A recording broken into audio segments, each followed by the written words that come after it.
terms that Putin has laid down to settle this one that I believe no American president would ever accept.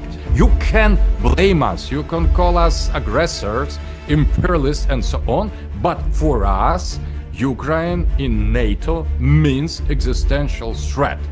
What President Biden wants is for Ukraine to lose the war on Donald Trump's watch, not on his watch. When the people in the West say never Putin will use nuclear weapon, they are wrong.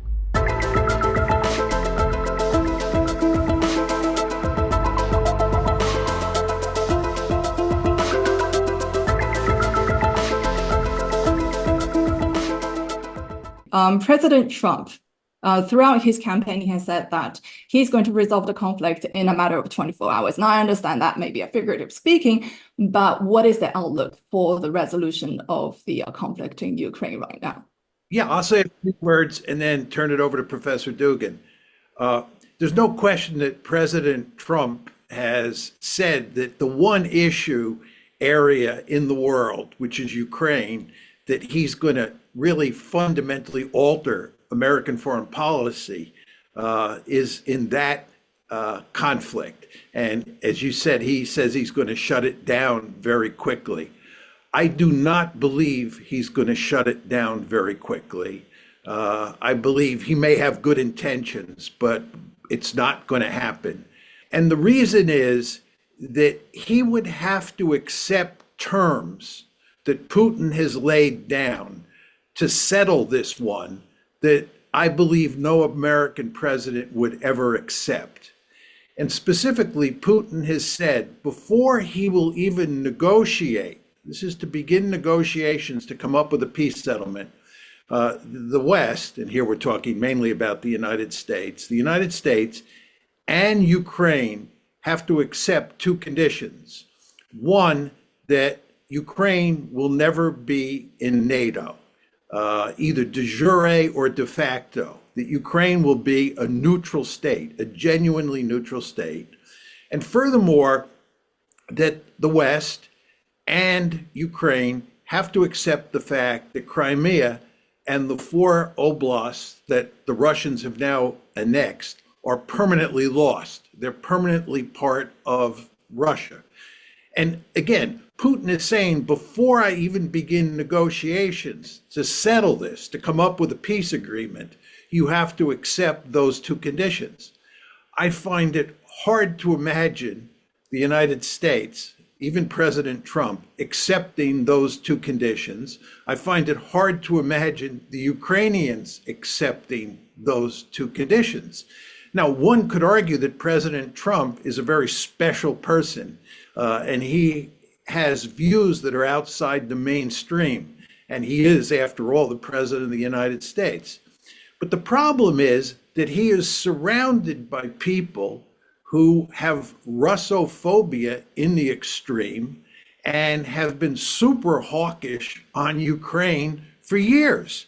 It's not like Trump is bringing into office with him a good number of people who share his views about shutting down the Ukraine war. He's bringing into power, as is very clear, a bunch of hawks. And therefore, Trump is going to be surrounded by people who are not going to want to accept the conditions that Putin has laid out. So my view as to what's going to happen here is that this is going to be settled on the battlefield. And I believe the Russians are going to win an ugly victory. They're in the process of doing it. And at some point, you're going to get a frozen conflict or you're going to get an armistice. And the end result is you're going to have bad relations between Russia on one side and the West and Ukraine on the other side for as far as the eye can see. I think this is a terrible situation, but I don't think that Trump is going to change things in any meaningful way and be able to come up with a meaningful peace agreement. On my side, I can only agree totally with what Mr. Mearsheimer has said. And I would add, the situation is more radical that you have described, because the conditions put forward by Mr. Putin officially don't correspond to the real intentions of Russian Federation. So that was a kind of minimal conditions that were put in the front precisely because nobody could accept them on the West. So in the reality, the situation with Ukraine is much more existential and important for Russia. We could not tolerate any kind of Ukraine hostile to Russia, any versions in any borders, inside any borders. The point of agreement, consensus inside of Russia that the war will lead with the West in the Ukraine should end with our victory and nothing less. That is not just the vision of Mr. Putin. That is the condition of Putin to stay in power and to save our political regime. So that is much more than just hawkish or imperialist reactions or desires or dreams or something like that of emerging once again independent power in the Eurasia. It is much more than that. So, and I think nobody in the West understands that correctly, because for us to be or not to be as Russia, as Russian Federation, means to win or to lose the war in Ukraine. That's much more than the conditions that Putin has put forward. And Mr. Mearsheimer has very correctly explained, and I agree totally with this opinion, that these minimal and unsupportable and unacceptable conditions that Putin has put forward, they have no chance to be accepted by the future administration of Mr. Trump.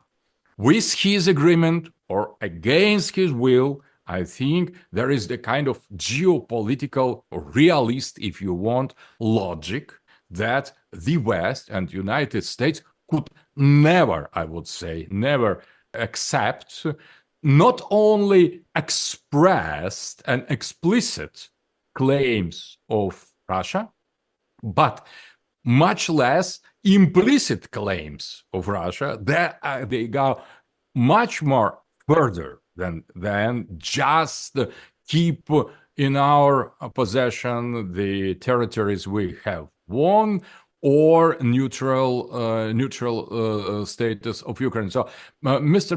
Mearsheimer has explained very well the realist balance of power in this situation, and I think as well that we need to separate in Russian understanding of Trump's administration and Trump's factor two things. First of all, Russia is in agreement. Russia supports eagerly the orientation of Mr. Trump against globalism, globalists, against cancel culture, and his fight for restoration of traditional values. All that is very well accepted in Russia. But I think in the terms of the realist geopolitics, there are so huge contradictions that I would say they stop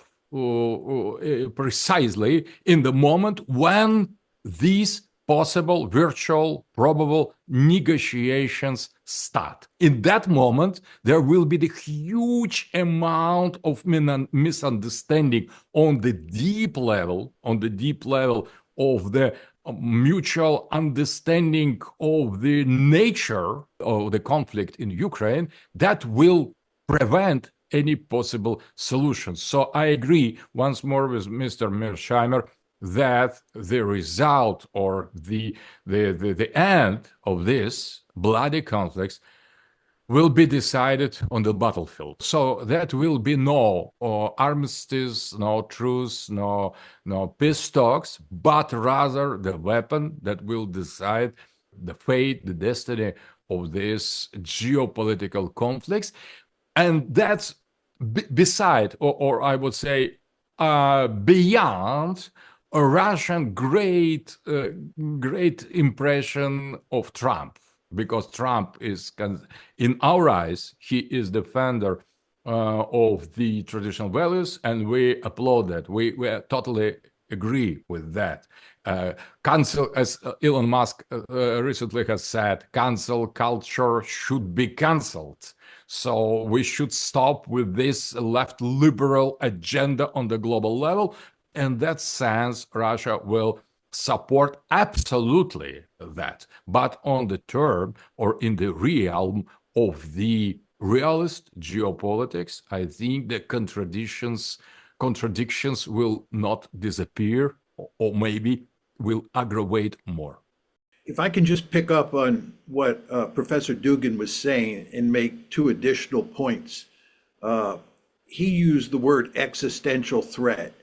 And I have long argued that it is imperative from a Western perspective to understand that putting Ukraine in NATO is an existential threat from Russia's perspective.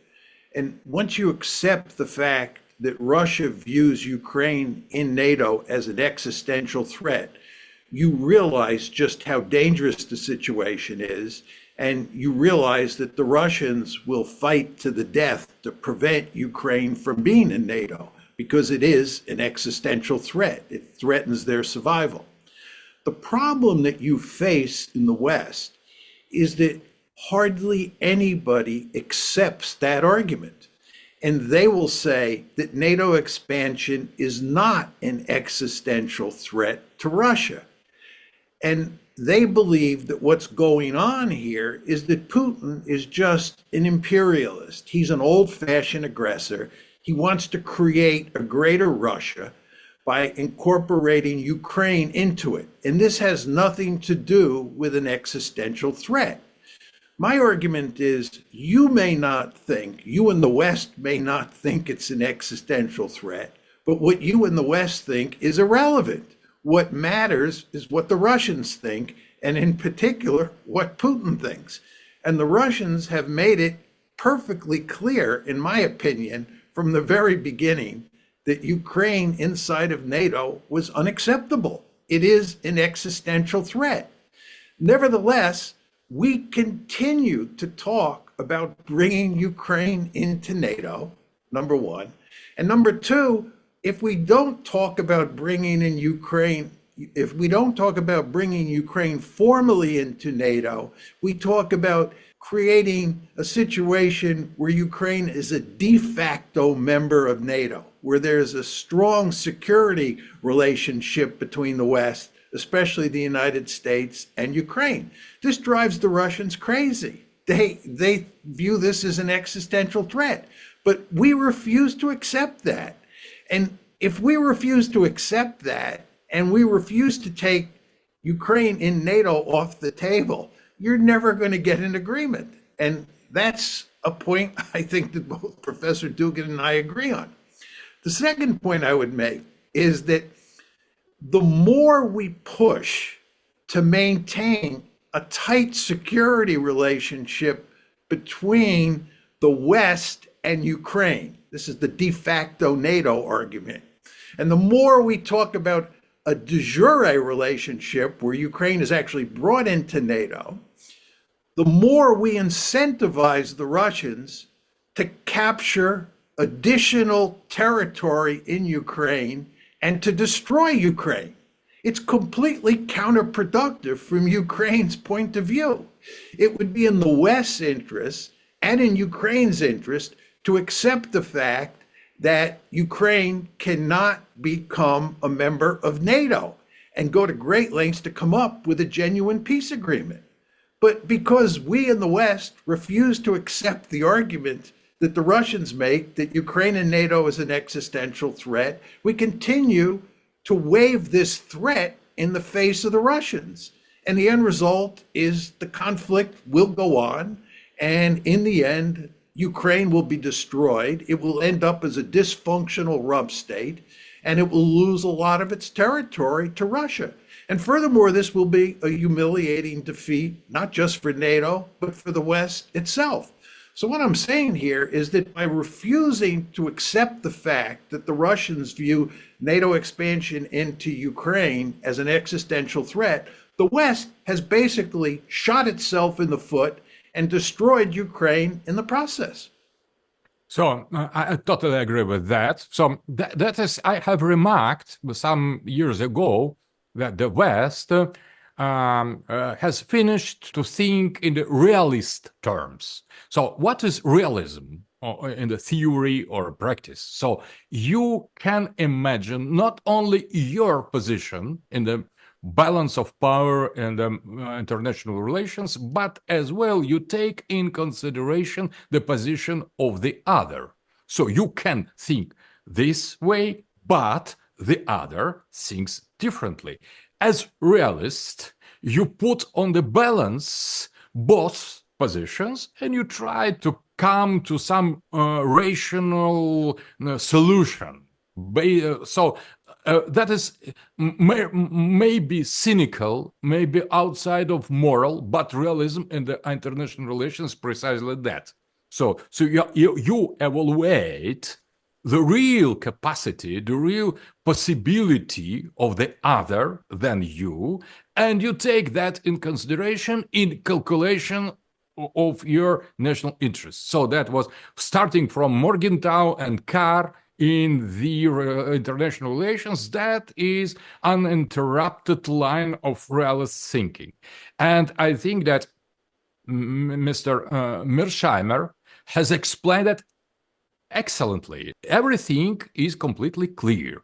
If you consider Russia as an object in international relations, you could say we need to punish it, we need to put it in the border, we need to overthrow Putin and so on. But if you accept that that is not just object, but subject, so you start to consider, to explore, to study its subjective perspective. And in this subjective perspective appears precisely what Mr. Mearsheimer has absolutely clearly defined as existential threat. And that is so. So for us, you can blame us, you can call us aggressors, imperialists, and so on. But for us, Ukraine in NATO means existential threat.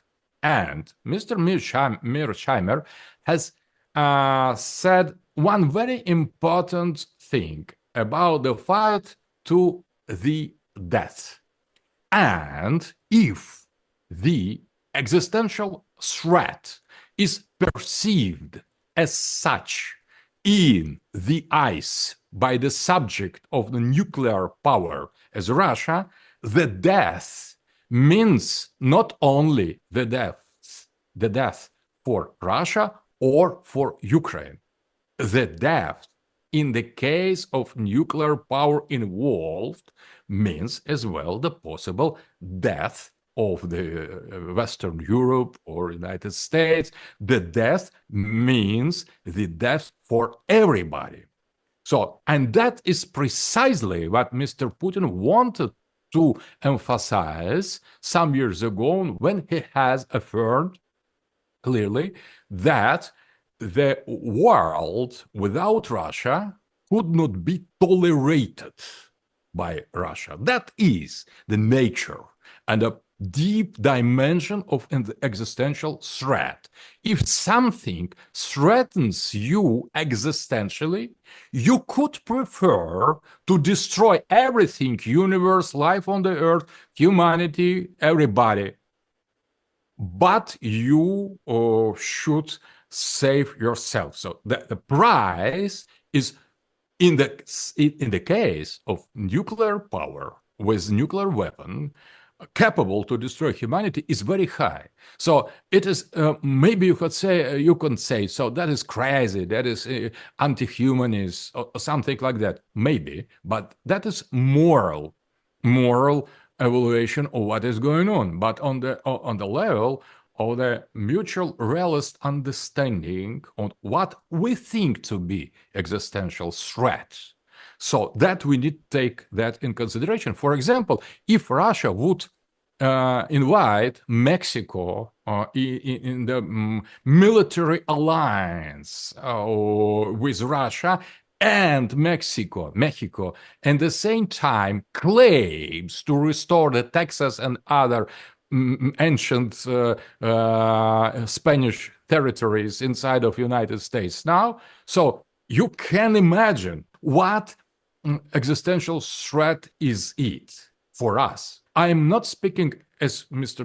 Mearsheimer here, we are not speaking about moral, about liberalism, about values. We are speaking about interests. I appreciate very much, I have studied ideas of Mr. Mearsheimer about offensive realism. I completely agree with this line of thought.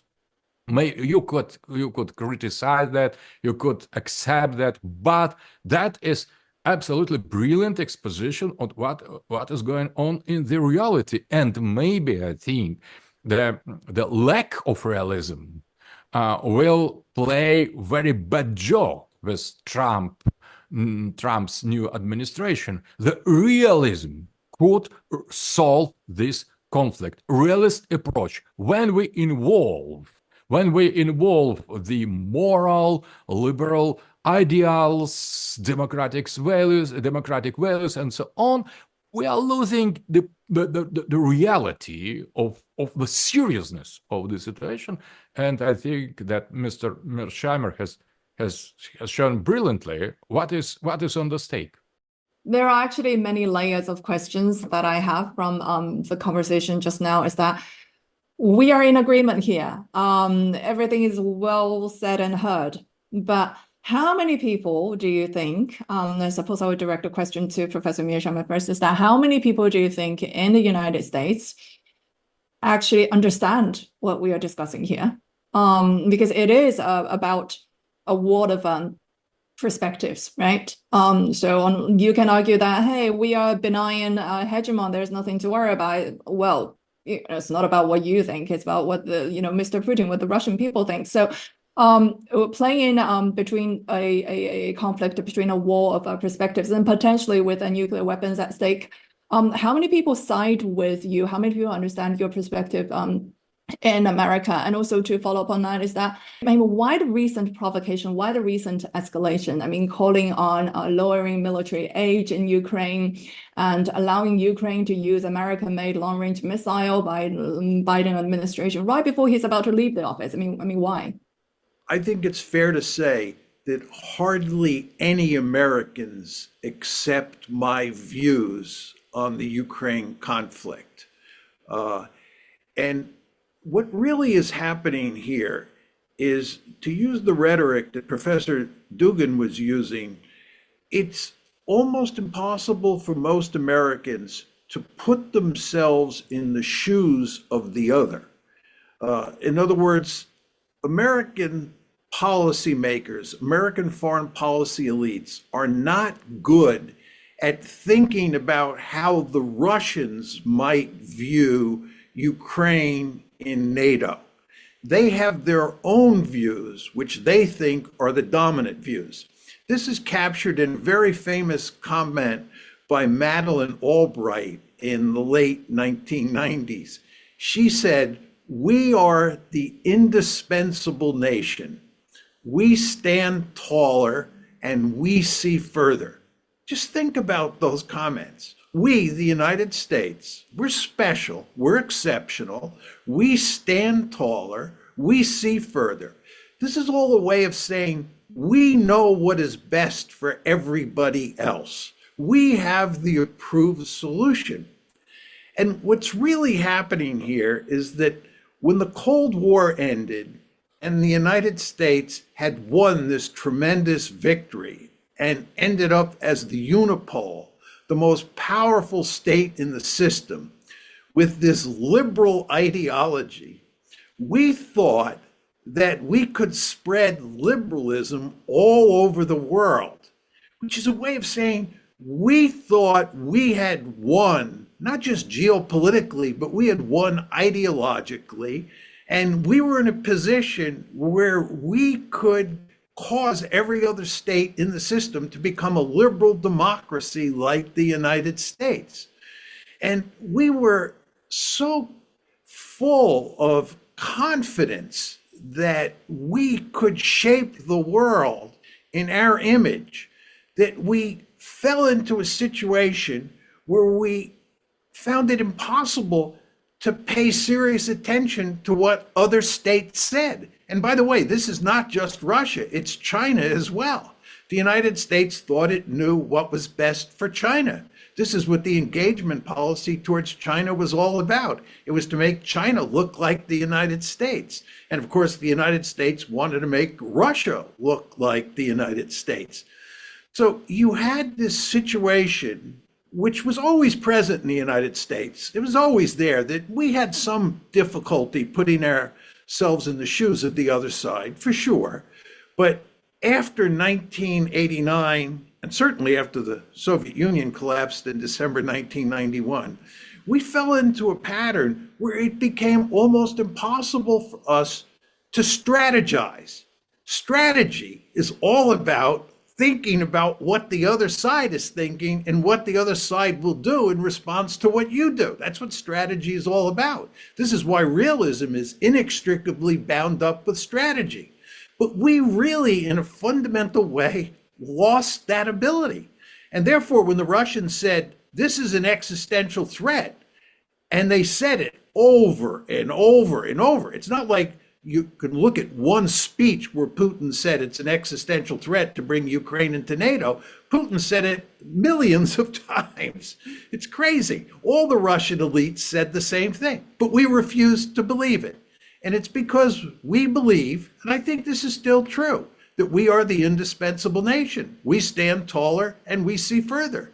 And we know what the Russians really think or what they should think. And what they think and say they think just doesn't matter that much. And when you're operating on those kinds of lines of thought, you're going to get yourself into a lot of trouble. And that's why we're in a lot of trouble, not just in Ukraine, but in the Middle East as well. That were the great words of the wise, really wise men. And I would say that I would certify that 2005, I was in Washington speaking with Mr. Brzezinski, Mr. Zbigniew Brzezinski. And there was the chessboard, the real chessboard in front of us, between us. And I have asked Mr. Brzezinski, do you think that the chess is the game for two players? He has said, no, it's for one. When I have called my book Great Eurasian Chessboard, Great Chessboard, I have meant precisely the logic of the game and not the quantity of the players. So there is only one player at the chessboard. That is to see, to be taller, to see further. That is attitude, or that inspires the confidence that you are alone at the table of the global geopolitics. And when Putin popped up in that sense, and China popped up on the scene of this chessboard, that was insult, moral attack against this consciousness that the chess is the game for one player. That is unipolarity, not only on the geopolitical level, but as well as Mr. Mearsheimer has emphasized on the ideological level as well. So liberal democracy is unique, universal system of values, and the interests and values of the West are unique. So when someone appears on the other side of the chessboard, that is a scandal. We need to punish it immediately. We need to cut it. We need to destroy it. We need to bring the strategical defeat on Russia immediately, because the chess is the game for one.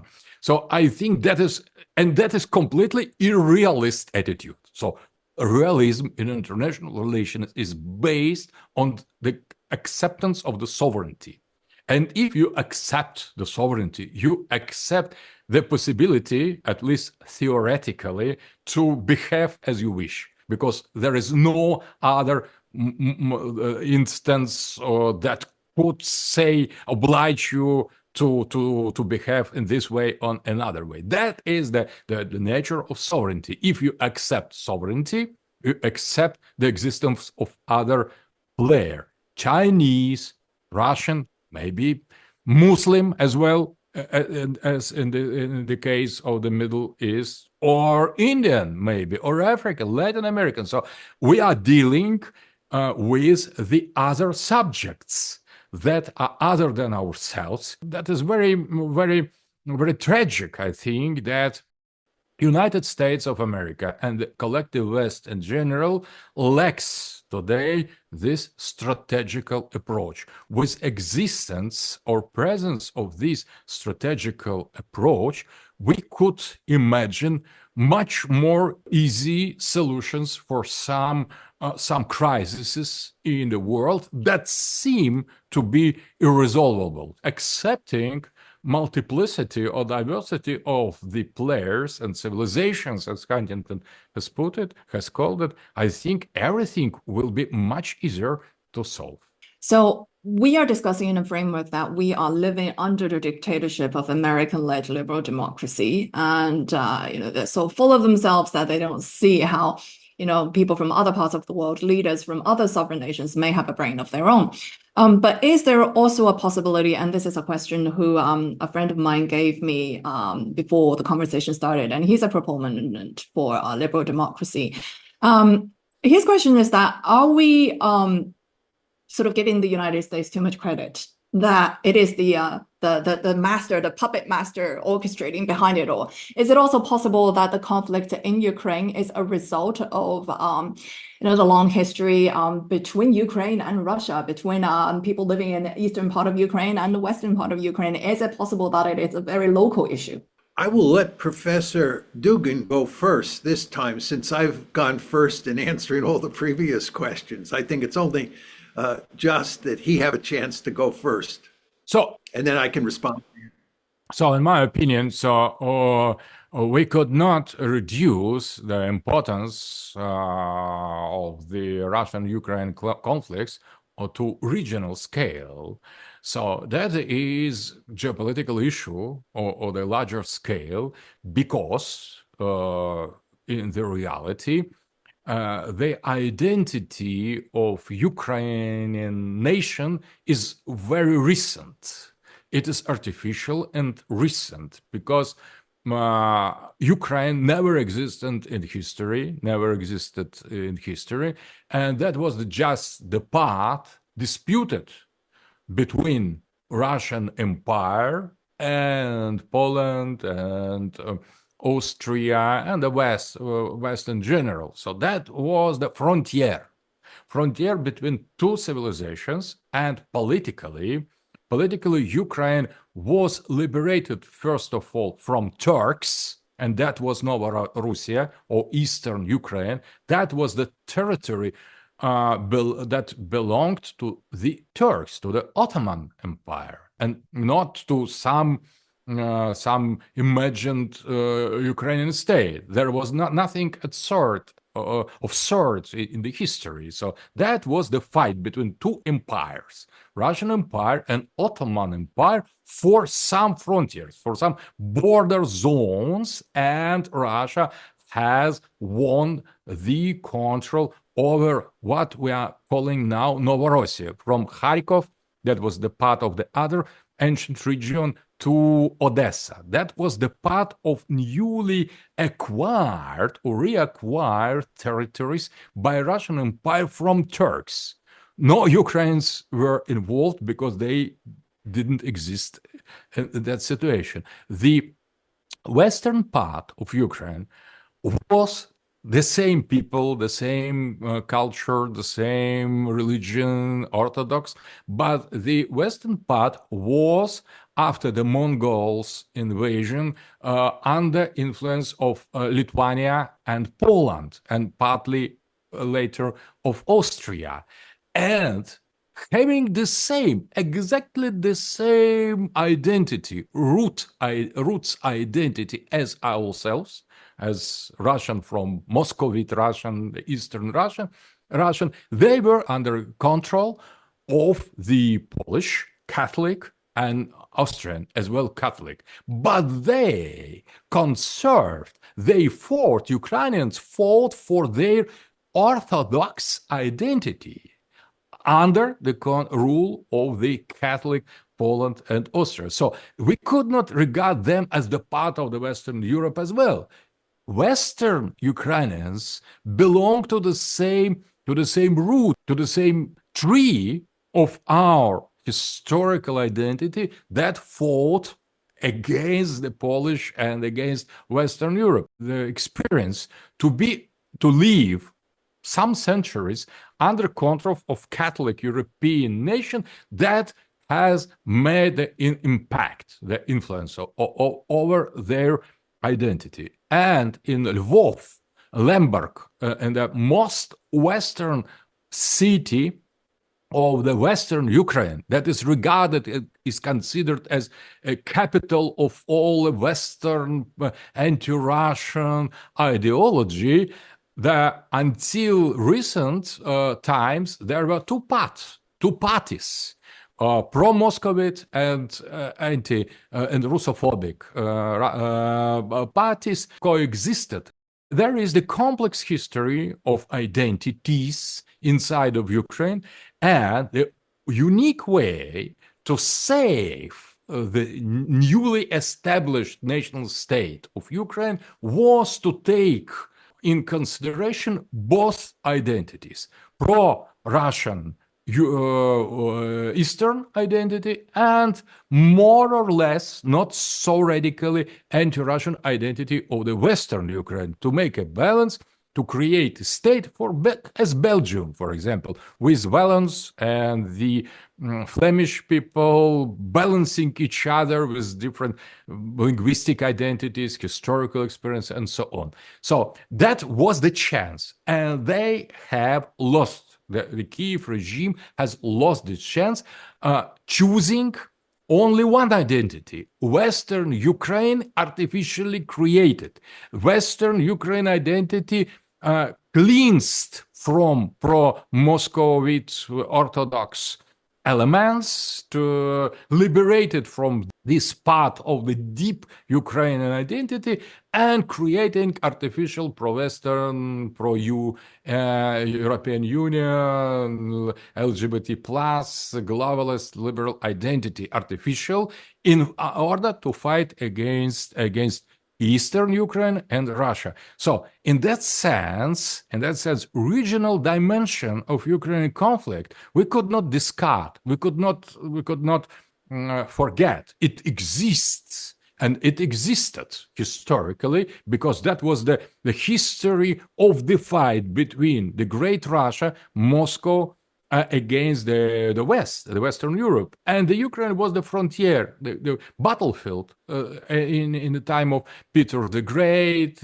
before, in the time of Alexis Romanov. That was the battlefield until the Stalin's time, when the Western Ukraine was annexed to Soviet Union. So that was the eternal battlefield of Russia to expand our border to the West, or to diminish our influence in that orientations. That regional dimension really exists, but it doesn't explain everything, because when we consider the place of Ukrainian conflict on the geopolitical scale, on the global scale, of the confrontation between unipolarity defended by globalists, not realists, in USA, and emerging multipolar world order where Russia pretends to be sovereign pole as well as China and other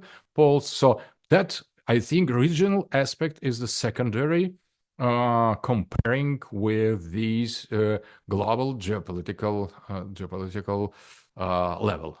Two quick points. One, Zhao Li, you pointed out that the United States is this awesomely powerful country, which I think is true. But it's very important to understand that we no longer live in a unipolar world, that we do live in a multipolar world. There are three great powers in the system, and although the United States is the most powerful state among those three great powers, I think the United States is the most powerful, China's the second most powerful, and Russia's the third most powerful. The fact is, the world today is fundamentally different than it was, say, in the 1990s when we were in unipolarity. And I think the Americans have had a very difficult time coming to grips with the fact that we're no longer in unipolarity. A lot of American leaders want to act as if it's still a unipolar world, and it's not. And the United States has to be much more careful because it's dealing with two other great powers, both Russia and China. Second point I would make has to do with Ukraine. I think, as Professor Dugin said, there are all these sort of heterogeneous forces at play inside Ukraine that were there independent of NATO expansion or Western policy. I've always thought, since the Soviet Union broke apart and Ukraine was created, that there was the potential for civil war. I'm not saying it was going to happen, period, but in the early 1990s, I thought there was a serious chance that what happened in the Balkans might happen inside of Ukraine. But the key point here is that NATO expansion, EU expansion, and the color revolutions, those three policies in tandem basically helped exacerbate and make worse all of those tensions inside of Ukraine. And that's why the situation blew up in 2014. You want to remember, there was no serious trouble. There was no fighting inside of Ukraine until 2014. And what happened in 2014 was in good part a consequence of Western policy. There was a coup inside of Ukraine that the United States played a key role in making happen. We were interested in doing social engineering inside of Ukraine. This is what the Orange Revolution was all about. We wanted to bring Ukraine not only into NATO, we wanted to bring it into the EU. And what this did was it took all those heterogeneous forces that were at play already inside of Ukraine, it exacerbated them, and the situation blew up, number one, inside Ukraine, and number two, between Russia and Ukraine, and between Russia and the West. And here we are today. I'm going to switch gear a little bit to bring China into the fold, since the both of you mentioned it also that since Trump's re-election, there's been quite a bit of speculation about how the US is now going to realign its foreign policy, and it is about to drive a wedge between the emergent alliance between Russia and China. How likely, question to both of you, how likely do you see that happening? I'll answer that very quickly. I think it's clearly in America's interest, speaking as a strategist, for the United States to be allied with Russia.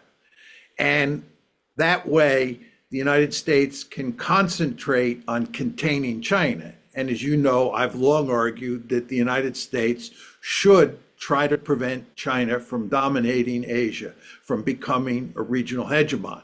And I think it makes no strategic sense for the United States to drive the Russians into the arms of the Chinese, which of course we have done with our foolish policies.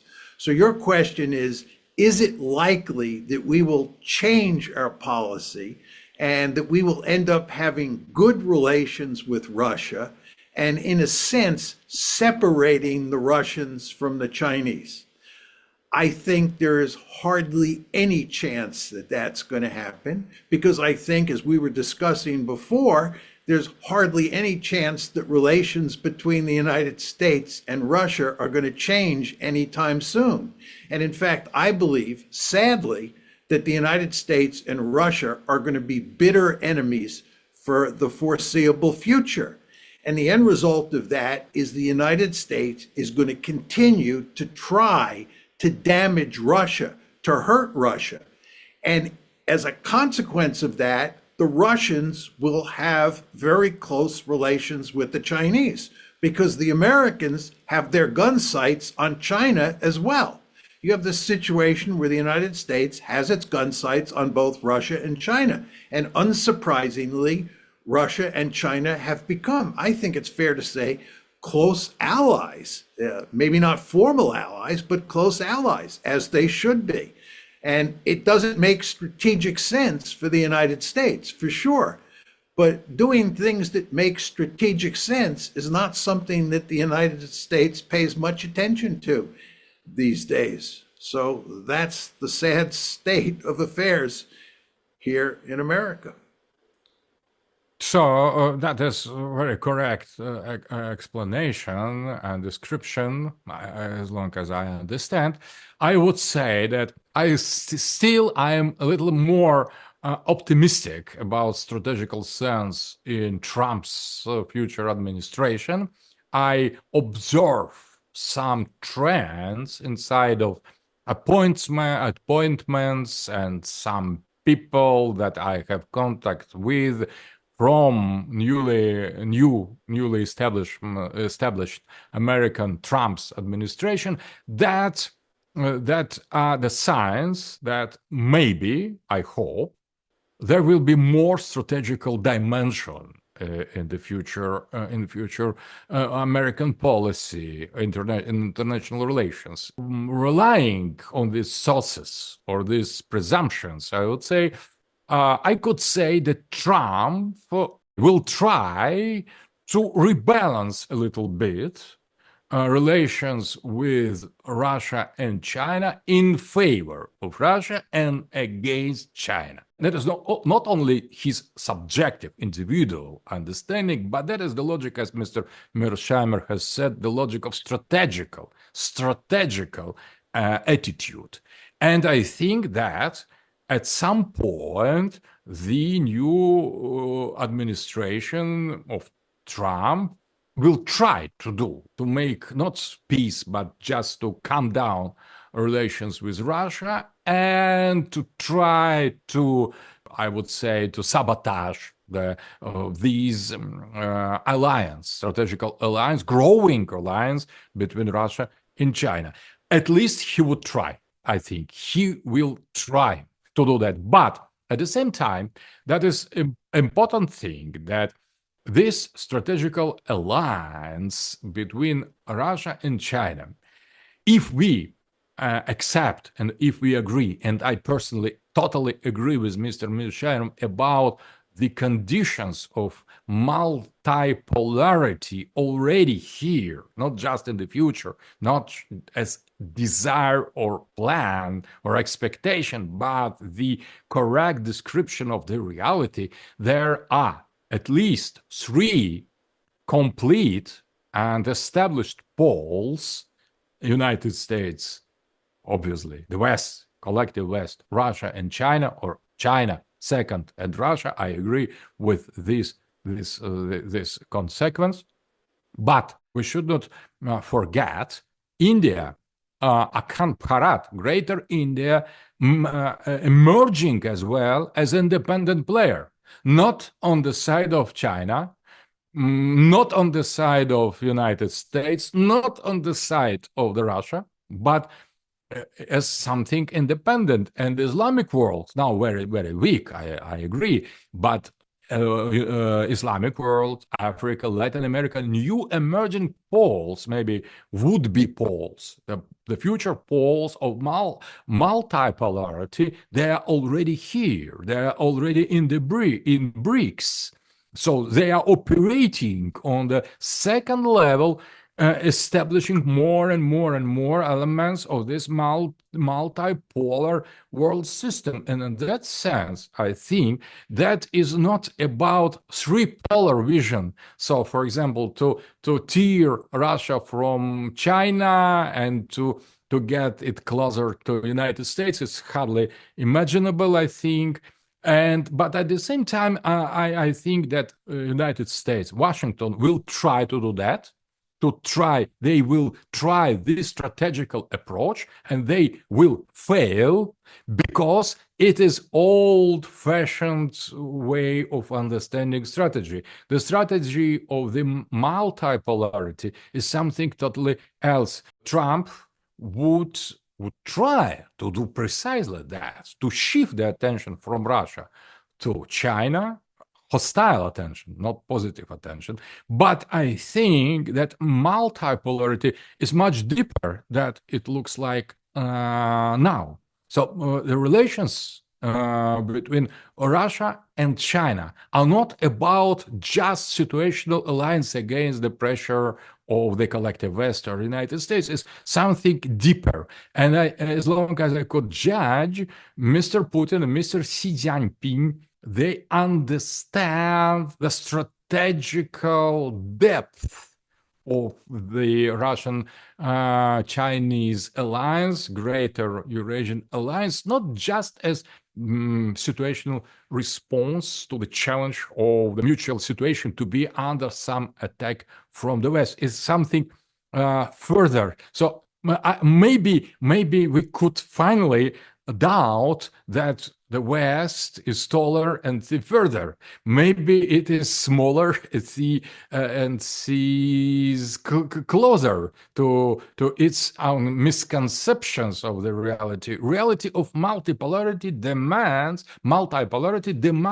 the new hates, new positions, new strategical dimension. It is not only just let us keep Russian a bit closer and China to a bit further from us. So we need to reconsider the relation on the other terms, and that is a challenge, I think, to the intellectuals of new wave, because the intellectuals of the old wave, they have lost everything. So their understanding of reality has totally failed, absolutely. So we need some new way of multipolar vision of the world, including American interests, including Western interests in values inside, not excluding. So we need to understand and accept the existence of some other, and maybe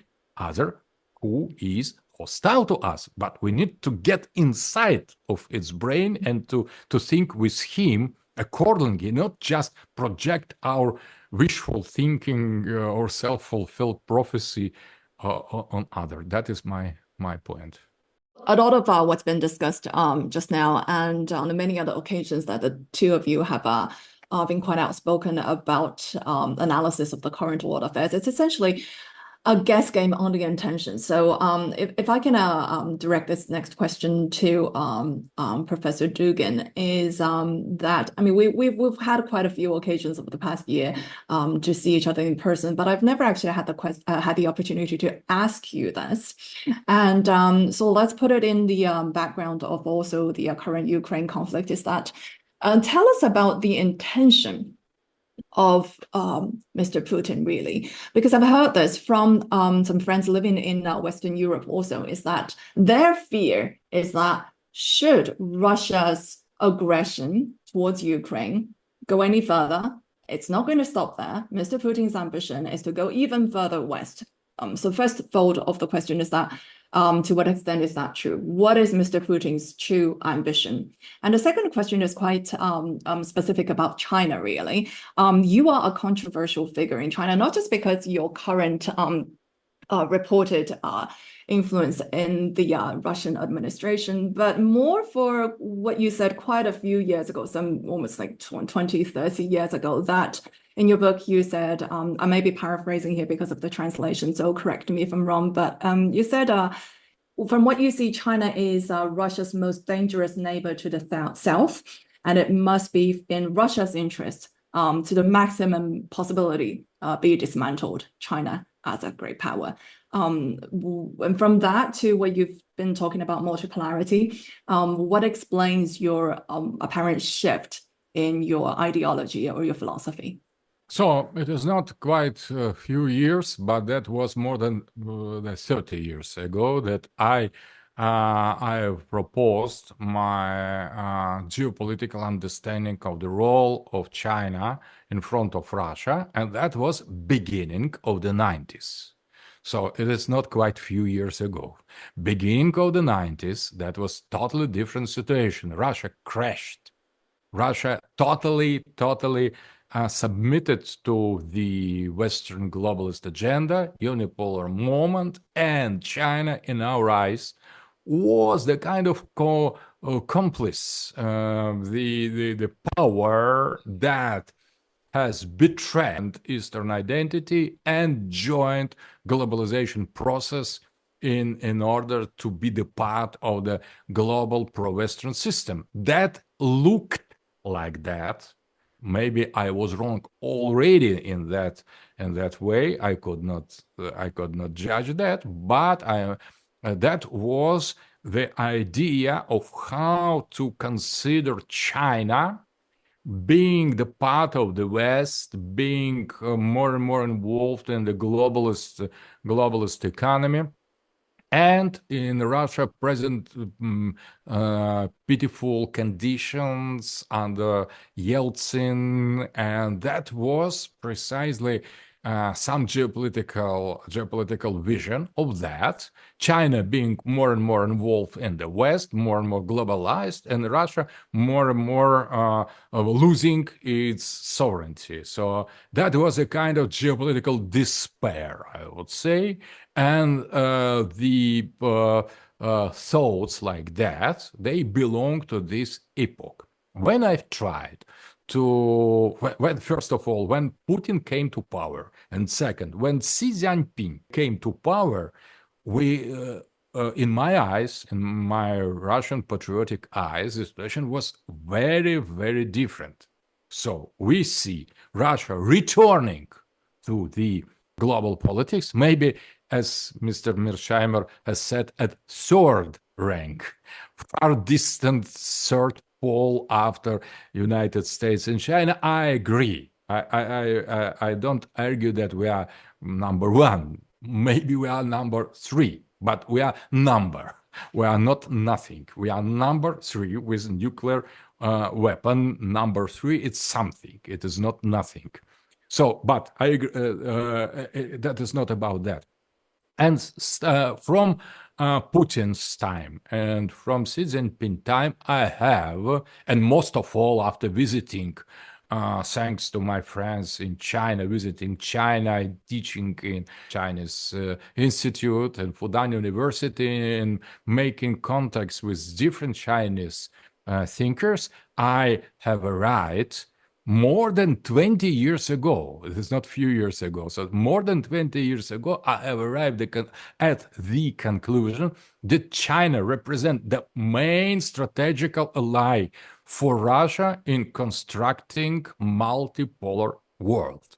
And from that time, that is more than 20 years, or maybe more, I started to revise my previous geopolitical attitude of the age of despair of the early 90s. So many times I have explained that, but globalists, they are playing their game. They starting to cut some expressions and terms from previous without context of previous texts, and in order to destroy our relations. So I would say maybe I am not the only one who has changed this that is much more important than myself. So I am not the only one who has corrected the attitude to China in a much more positive way. So multipolarity is much more than our national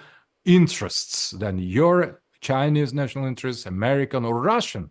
And dealing with this strategical dimension that Mr. Mearsheimer emphasized always and emphasizes now, I think we need to teach the art to not only follow what is good and seems to be right to us in our eyes, but we need to understand other. So when I started to learn what China is, I have totally changed my opinion. So I think that I have missed the point in China, in Chinese involvement in globalization. What point I have missed? I have missed the point that China is still the great power, very national-centered society with the deep Confucianist ethics, and it could not be just socialist as in the West or capitalist. It is something Chinese. We need to understand, to get deeper in exploring the Chinese identity, to understand its behavior, its psychology.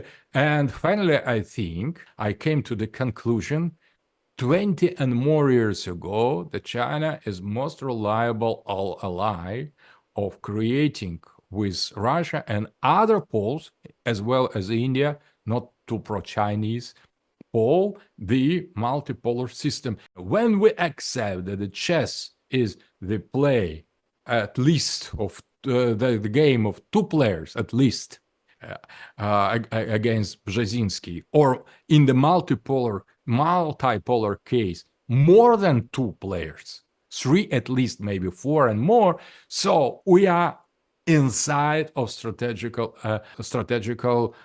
fields, and I think that we need to put the Russian-Chinese relations precisely in this field if we understand under the word strategy some meaning that Mr. Mearsheimer has explained previously very well.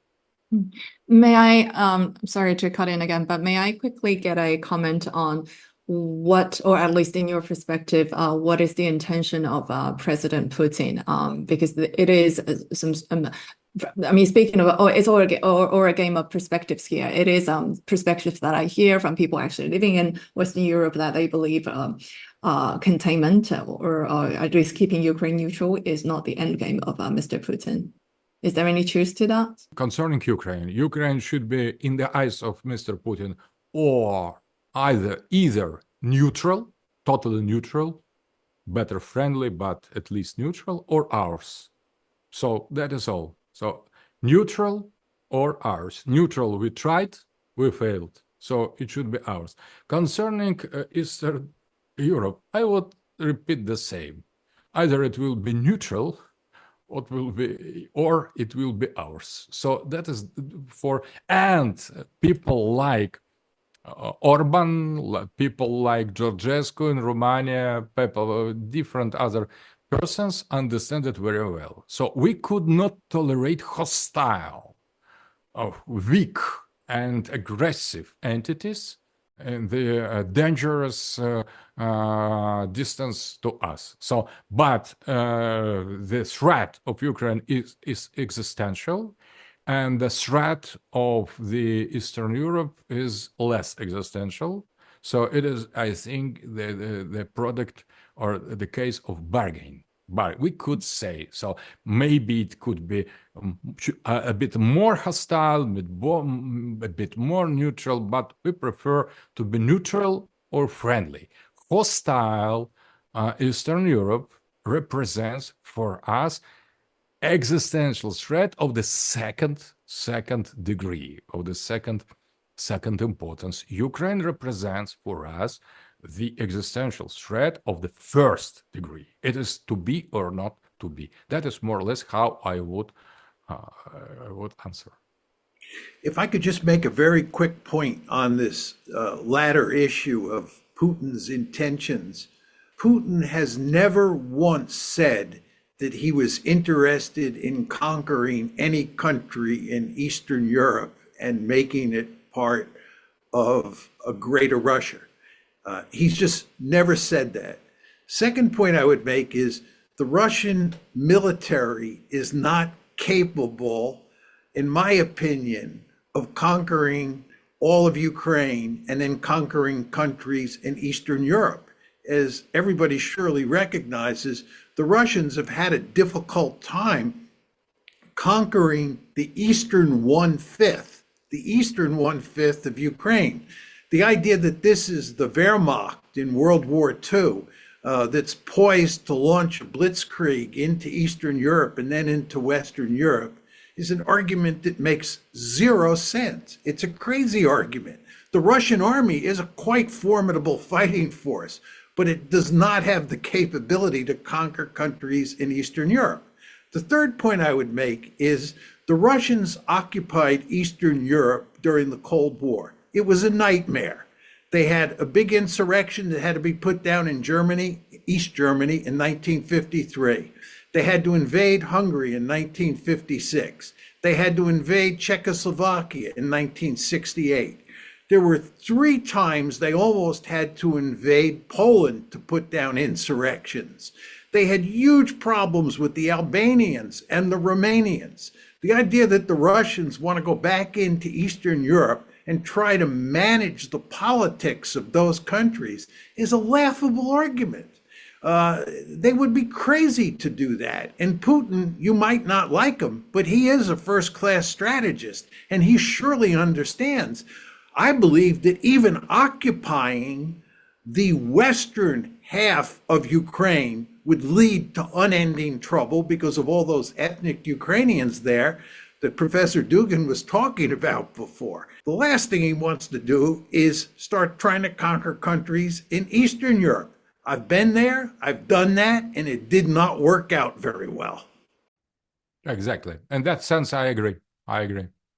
If it is okay with both of you, can we possibly move on to the topic of the Middle East? And then I also hope to leave a bit of time for our friends, some of them influencers, some of them from the media, to ask a few questions, because many of them are joining us from around the world, literally middle of the night for them. So on the point of the Middle East, Gaza, is there any possibility of us seeing a ceasefire or any sort of resolution in the immediate future? I'll say very quickly, I think there is a possibility at some point that you'll get a ceasefire, but will you get a resolution of the crisis between the Palestinians and the Israeli Jews, or will you get a resolution of the war or the genocide in Gaza between the Israelis and Hamas? I think the answer is no. The Israeli goal is to defeat Hamas. I do not believe they can defeat Hamas. I think the Israelis have obviously damaged Hamas considerably, but Hamas is still a formidable fighting force, and the Israelis are in no position to decisively defeat Hamas. And the Israelis have no strategy for settling the conflict inside Greater Israel between the Palestinians, Israeli Jews, other than to ethnically cleanse them. And I do believe the Israelis have been trying to ethnically cleanse the Palestinians from Gaza and from the West Bank, but they have not succeeded. In all likelihood, they will not succeed.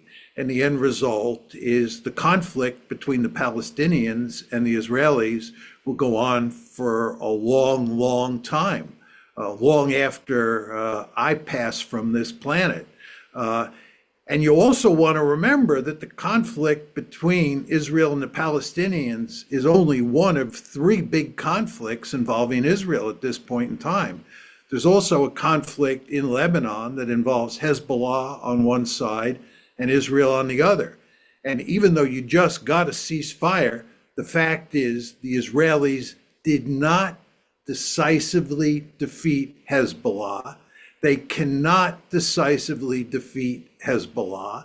And this conflict is going to go on for as far as the eye can see. And then the third conflict, of course, is between Israel and Iran, where the United States might even be involved. The Israelis cannot defeat Iran, and this conflict shows no signs of ending. And indeed, there's a real danger that Iran will get nuclear weapons. So when you look at the Middle East, it's a bleak situation, much like Ukraine. And in my opinion, there is no hope for putting an end to all these conflicts anytime soon. Do you think the Trump administration might even consider even the slightest possibility to get involved most directly, particularly between Israel and Iran? No, I think that the Biden administration has demonstrated clearly that we have no interest in getting involved in a war with Iran. It's a war we could not win. And if we did get into a war with Iran, it would incentivize them to get nuclear weapons. So I don't think the Trump administration will be interested in fighting a war against Iran. By the way, what's been going on with regard to Iran and the United States is that both Iran and the United States have been trying to avoid a war between the two countries. Iran doesn't want a war with us any more than we want a war with Iran. It's the Israelis who have been trying to drag us into a war with Iran. The Israelis want the United States to attack Iran, to destroy its nuclear facilities once and for all, which is impossible to do, but they want us to try to do that. And they want us to do so much damage to Iran that we will affect regime change in Iran. And presumably we will then get a government in Iran that's favorable to the United States and to Israel. This is delusional. This is not going to happen. Most American policymakers thankfully understand that, and therefore we're trying to avoid a war with Iran. And again, Iran's trying to avoid a war with us, but it's the Israelis who are trying to drag us into a conflict. And I don't think the Israelis will succeed with the Trump administration, where they failed with the Biden administration, but one never knows. I would like to add some words. I agree in general features with what Mr. Mearsheimer has said, because it is true.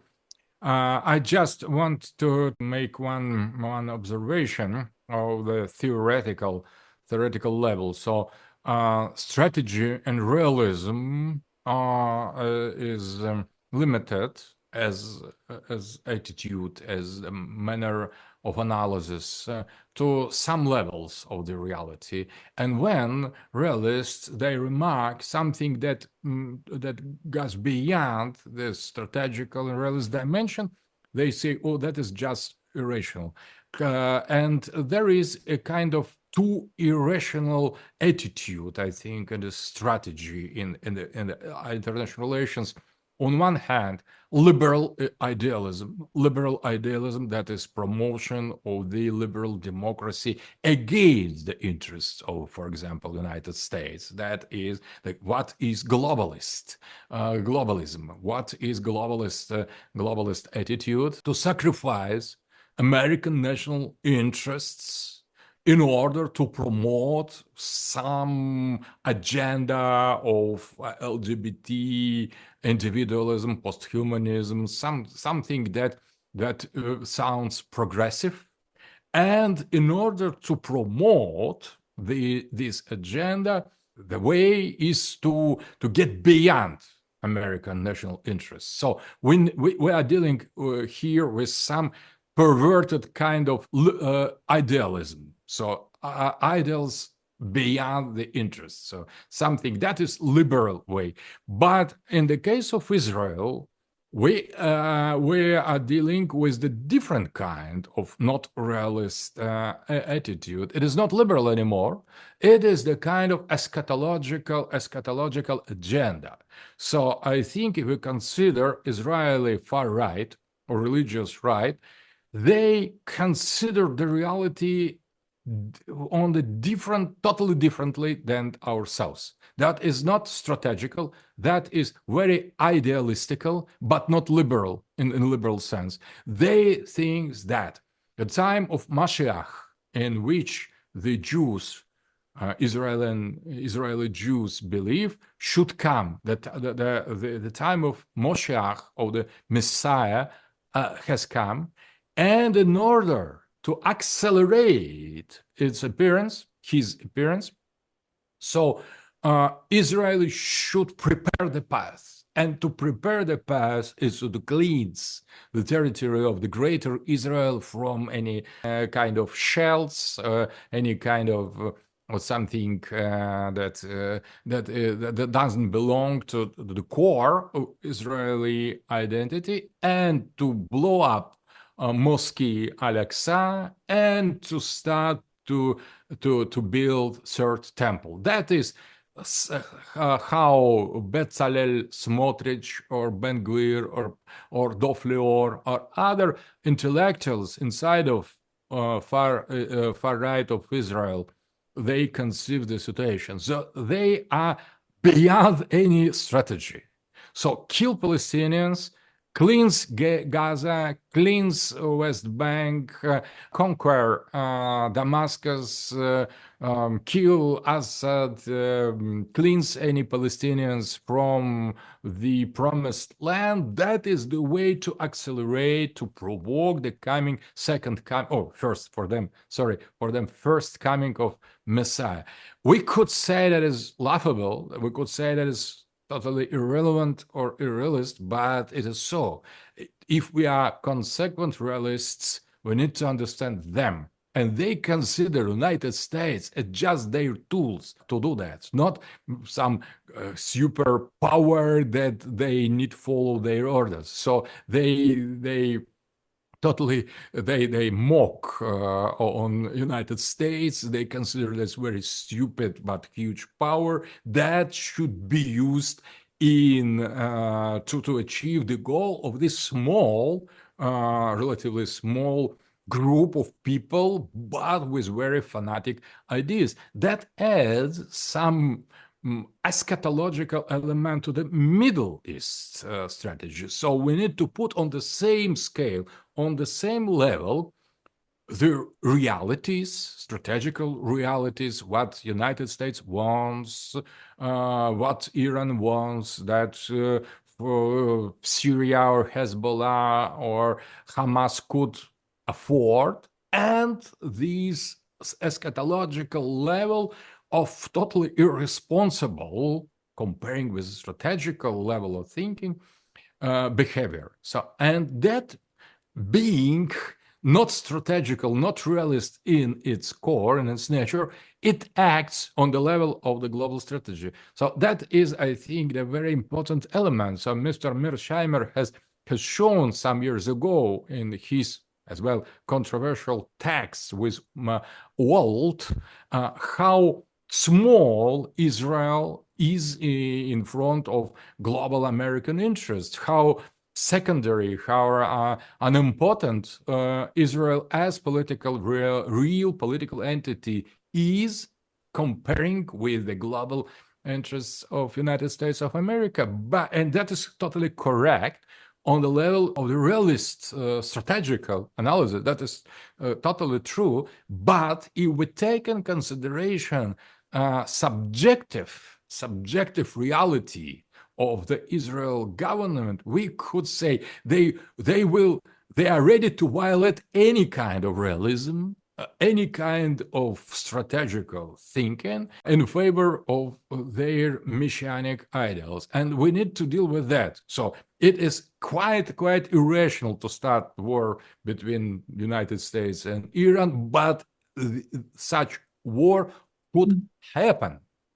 In spite of the contradictions to the interests, the logical, rational interests of all three countries involved, that will destroy, if we consider that in the purely material aspect, Israel, it will damage American strategy, and it will make harm to Iran. Nobody is normally interested in such kind of war, except the people who think differently, and they are not just the marginals. So we should not underestimate marginals. They sometimes they are key players in, as for example, Bolshevists on others. So we need to take them as well in consideration, and that is why I think the situation in the Middle East would not be easily put to truth or peace talk of ceasefire in Gaza or elsewhere in Lebanon, precisely because of this factor. It is just maybe minor factor in the politics, but it is very, very, very powerful in the Netanyahu's government.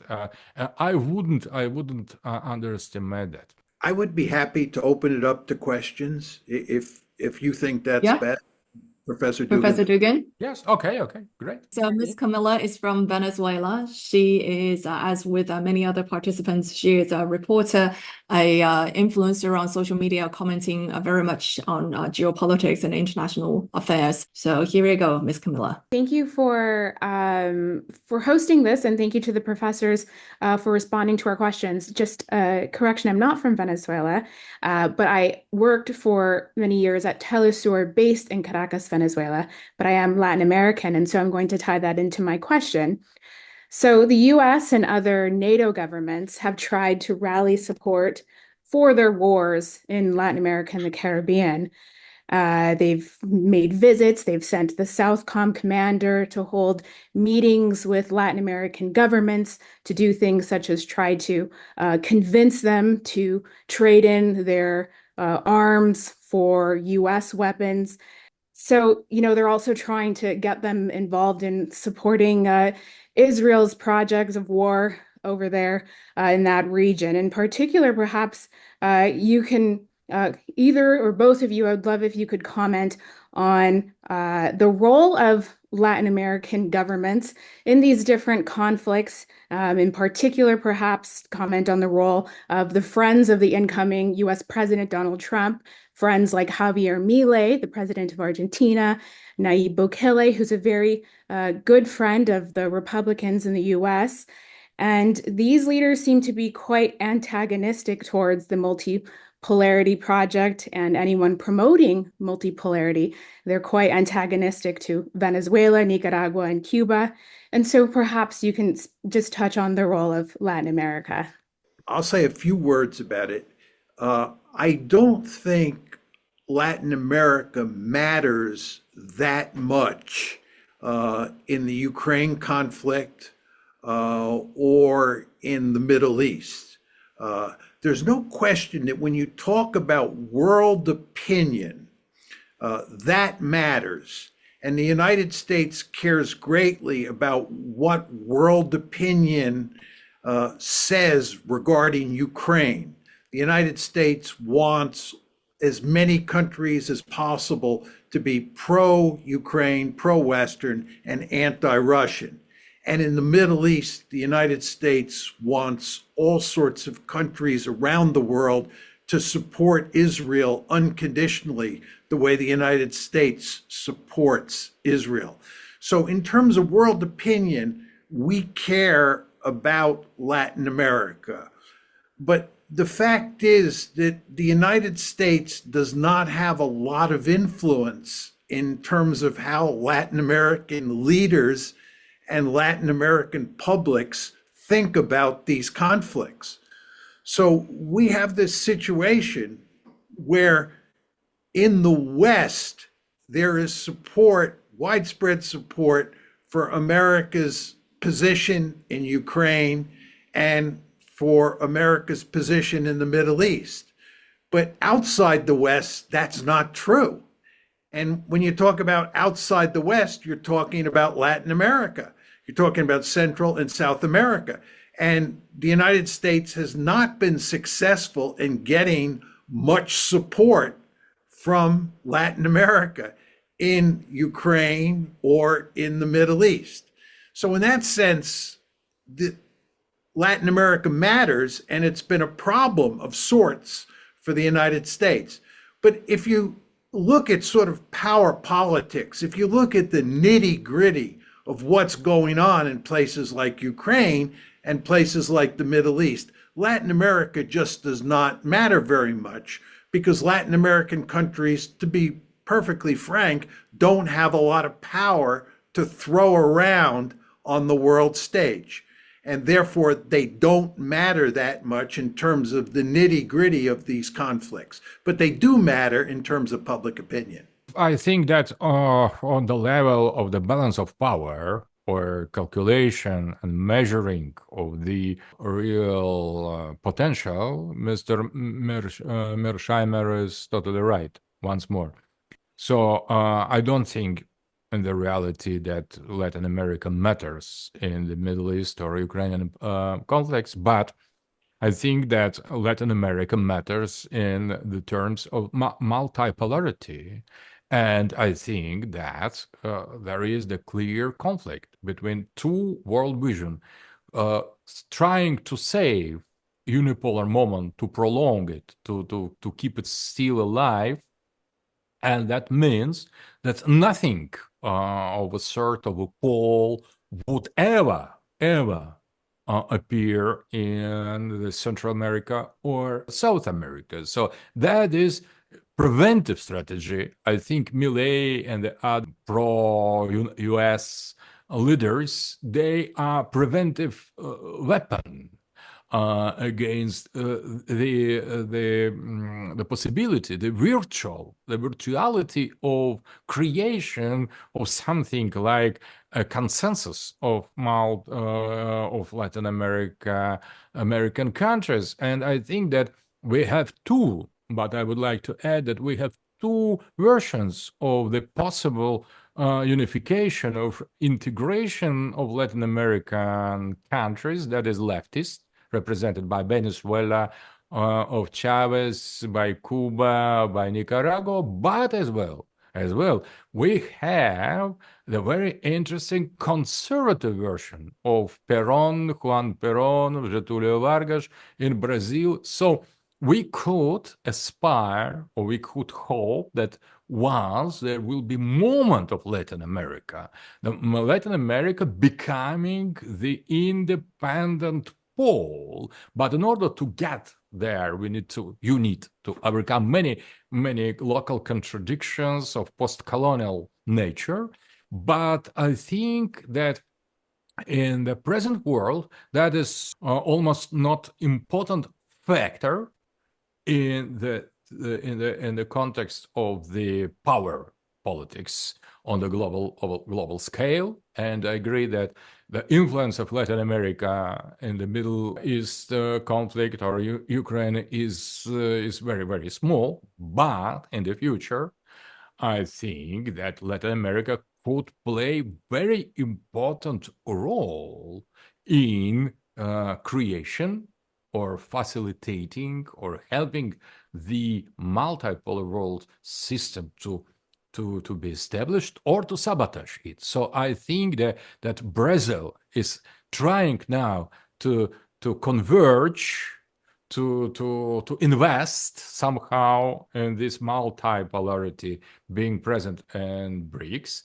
and Milei tries to sabotage this multipolarity. That is clear, but I think that is the next round of the global game of the balance between multipolarity, emerging multipolarity, and declining unipolarity. It is next round, and it is of less importance, obviously, than what is going on now in Middle East or Ukraine, and what in front of what will happen, I think, soon in the Asia and Taiwan problem in the Pacific Ocean.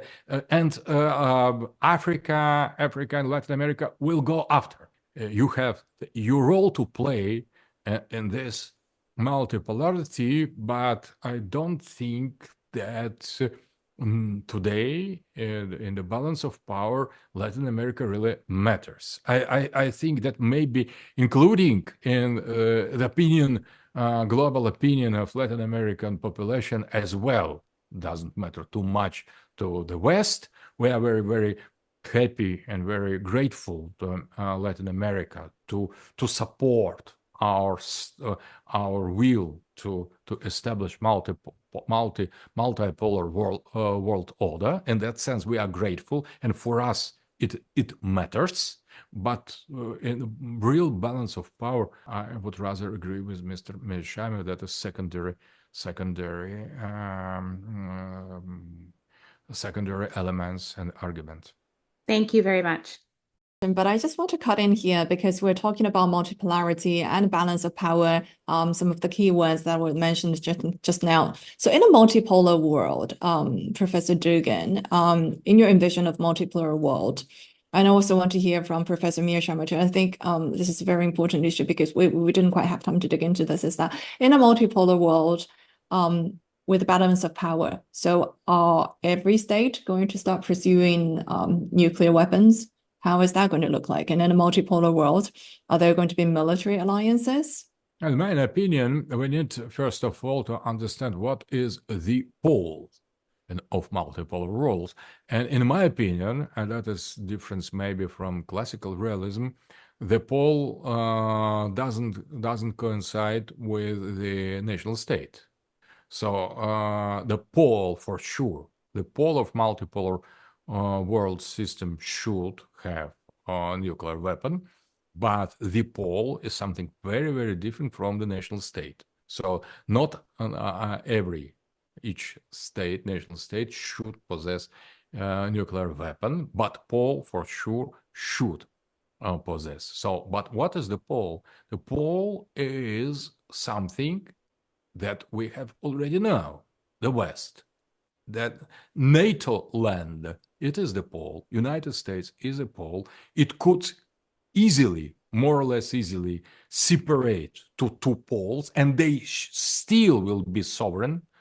United States and Western Europe, they still will be full-scale poles. So that is huge pole, Western pole, that could permit to itself to separate, possibly in two poles, and still they will be poles.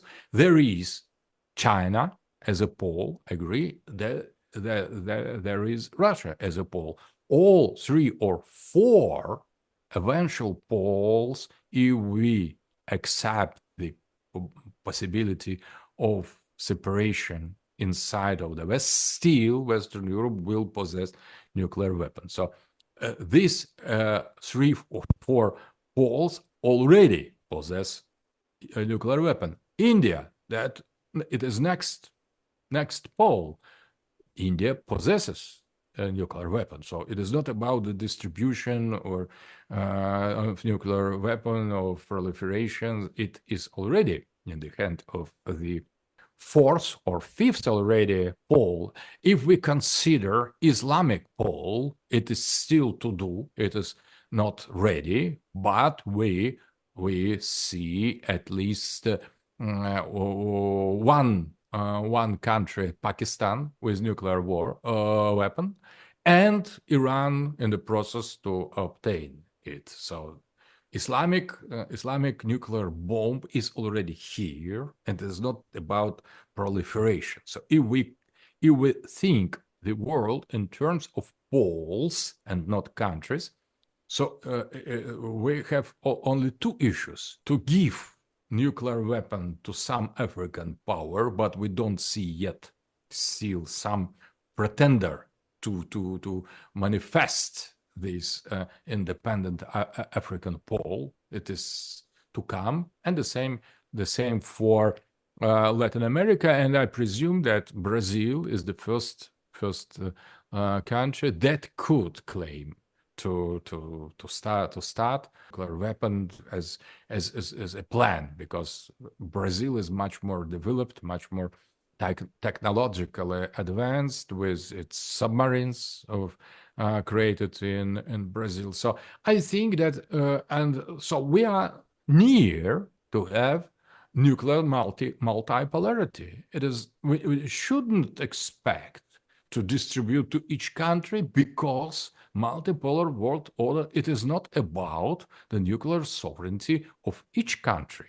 It is about something different. And that I think that it is still very undeveloped branch of international relations theory of multipolar world, because the West denies and still is very stubborn in denial of these accepting of multipolar world as the reality. So that is undesired or something rejected reality. That is something the Western strategical thought tries to damp, to discard, to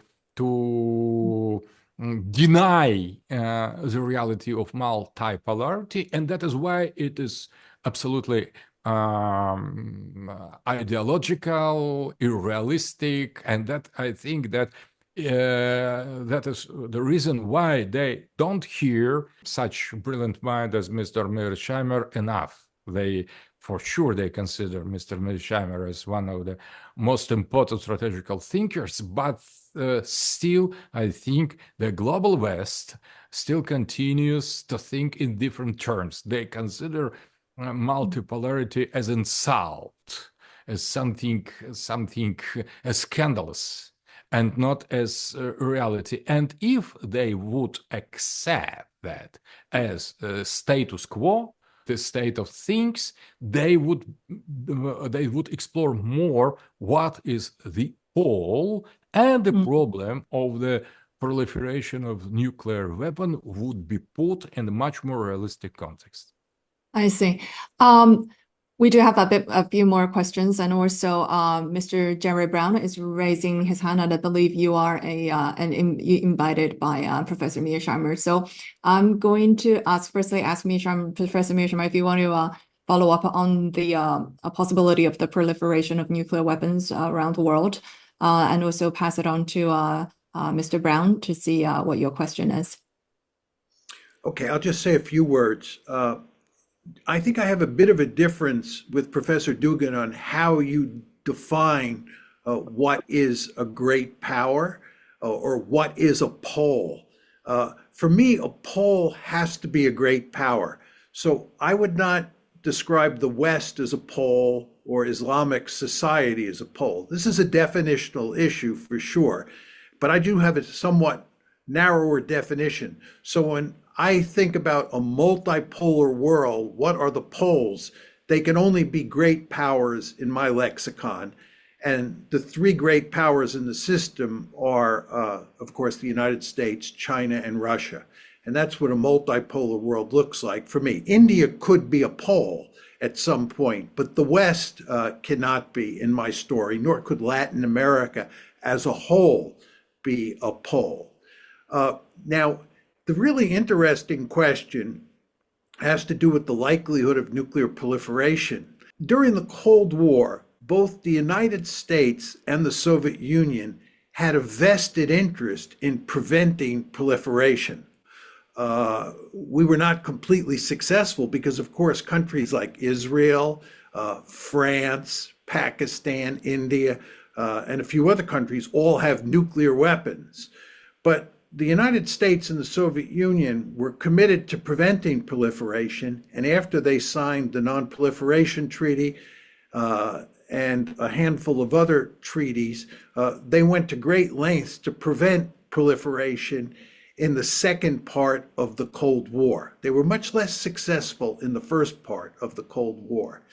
And I think that in the multipolar world that we live in, and there's no disagreement here between me and Professor Dugin that we live in a multipolar world today, that all three great powers have a vested interest in preventing proliferation, just as the Soviets and the Americans had an interest in preventing proliferation. The key question for me is whether or not the Russians, the Chinese, and the Americans can work together to prevent proliferation.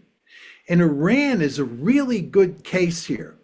If you go back to 2015, when the JCPOA, that's the arms control agreement involving Iran and nuclear proliferation, was put into place, the Russians, the Chinese, and the Americans all worked together to prevent Iran from acquiring nuclear weapons. This is consistent with my argument that great powers, poles, do not like nuclear proliferation. The Soviets and the Americans didn't like proliferation in the Cold War. And what you see in 2015 is the Russians, the Chinese, and the Americans working together. But that was at the end of the unipolar moment, when there was a lot more cooperation. Think about engagement with China. China and the United States in 2015 were getting along quite well. And the Russians and the Americans were in some trouble, but not great trouble like they are now. And I think the question we have to ask ourselves moving forward, given the intense security competition, given the intensity of the competition between China and the United States and Russia and the United States, can those countries work together to prevent proliferation in the future? Will they work together to prevent Iran from acquiring nuclear weapons? This is not 2015. The American and Russian and Chinese relationship with Iran today is much different than it was in 2015. And I think there is a real danger moving forward that proliferation will take off. It will accelerate because the great powers, the three great powers in the system, who do have an interest in preventing proliferation, will not be able to work together to prevent it. Mr. Brown, if you would, yes, please. Yeah, on the matter of the nuclear non-proliferation treaty, Article 6 very clearly states that the nuclear powers, that's Russia and America and China and the others, are obligated to seek and to negotiate in good faith a disarmament of nuclear weapons, certainly leading toward a reduction. And the rationale for that is that these nuclear weapons are not totally under the control of the respective countries. There's technology, there's software, there's human frailty. There is a real potential of error in the form, for example, of false alerts. And in a growingly hostile world, those dangers increase. So the question is, with America, Russia, and China building new nuclear weapon systems, replacing and modernizing what they have, everything's getting more dangerous. And the mutual emulation among all the powers is interacting in a way to create ever greater danger. So my question to both speakers, but primarily Professor Dugin, what is the view of Putin in terms of negotiating reductions in the existing stock of nuclear weapons? Because if there's no proliferation whatsoever, there still is a growing danger, which at some point will result in a nuclear exchange. And who knows how horrible that'll be. So is there any appetite in Russia or in the mind of Putin that you know of for serious nuclear reduction? And the same can be said about the United States, which is involved in a modernization program, and China, which is now in the process of building 1,000 more nuclear warheads. So where does Russia stand on Article 6 and the current issue of build more or build less? That is not my preferred domain. So as long as I understand the situation, Russia fears today not precisely the threat or menace of the proliferation, but the behavior of United States of America. So Russia now is confronting with the possible nuclear conflict with the West. So, in that sense, the danger of proliferation, for example, to give the nuclear weapon to Iran or to facilitate the studies and development of nuclear weapon in North Korea is, in the eyes of Russia now, is much less the threat than the threat of direct confrontation with the West on the nuclear level, or the threat of receiving of the nuclear weapon from the West, from NATO to Ukraine. So all the rest is a secondary. And that is why I think that, for example, the idea to limit the exploration of nuclear weapon by Iran is not so important for us, or, for example, development of nuclear weapon in North Korea or in Pakistan. So it is of no importance because we consider ourselves on the brink of the nuclear war with the West, and the balance or relations between nuclear heads of missiles between Russia and NATO counts much more than the proliferation. And in order to avoid or in order to counterbalance this threat, I think the Russia could in the radical situation to make some extravagant steps. And we could do that because comparing, for example, the danger of possession of nuclear weapon by Iranian regime or North Korea is much smaller than the real possibility of attack against Russia by nuclear weapon from the West. So now we are in different situations. So what Mr.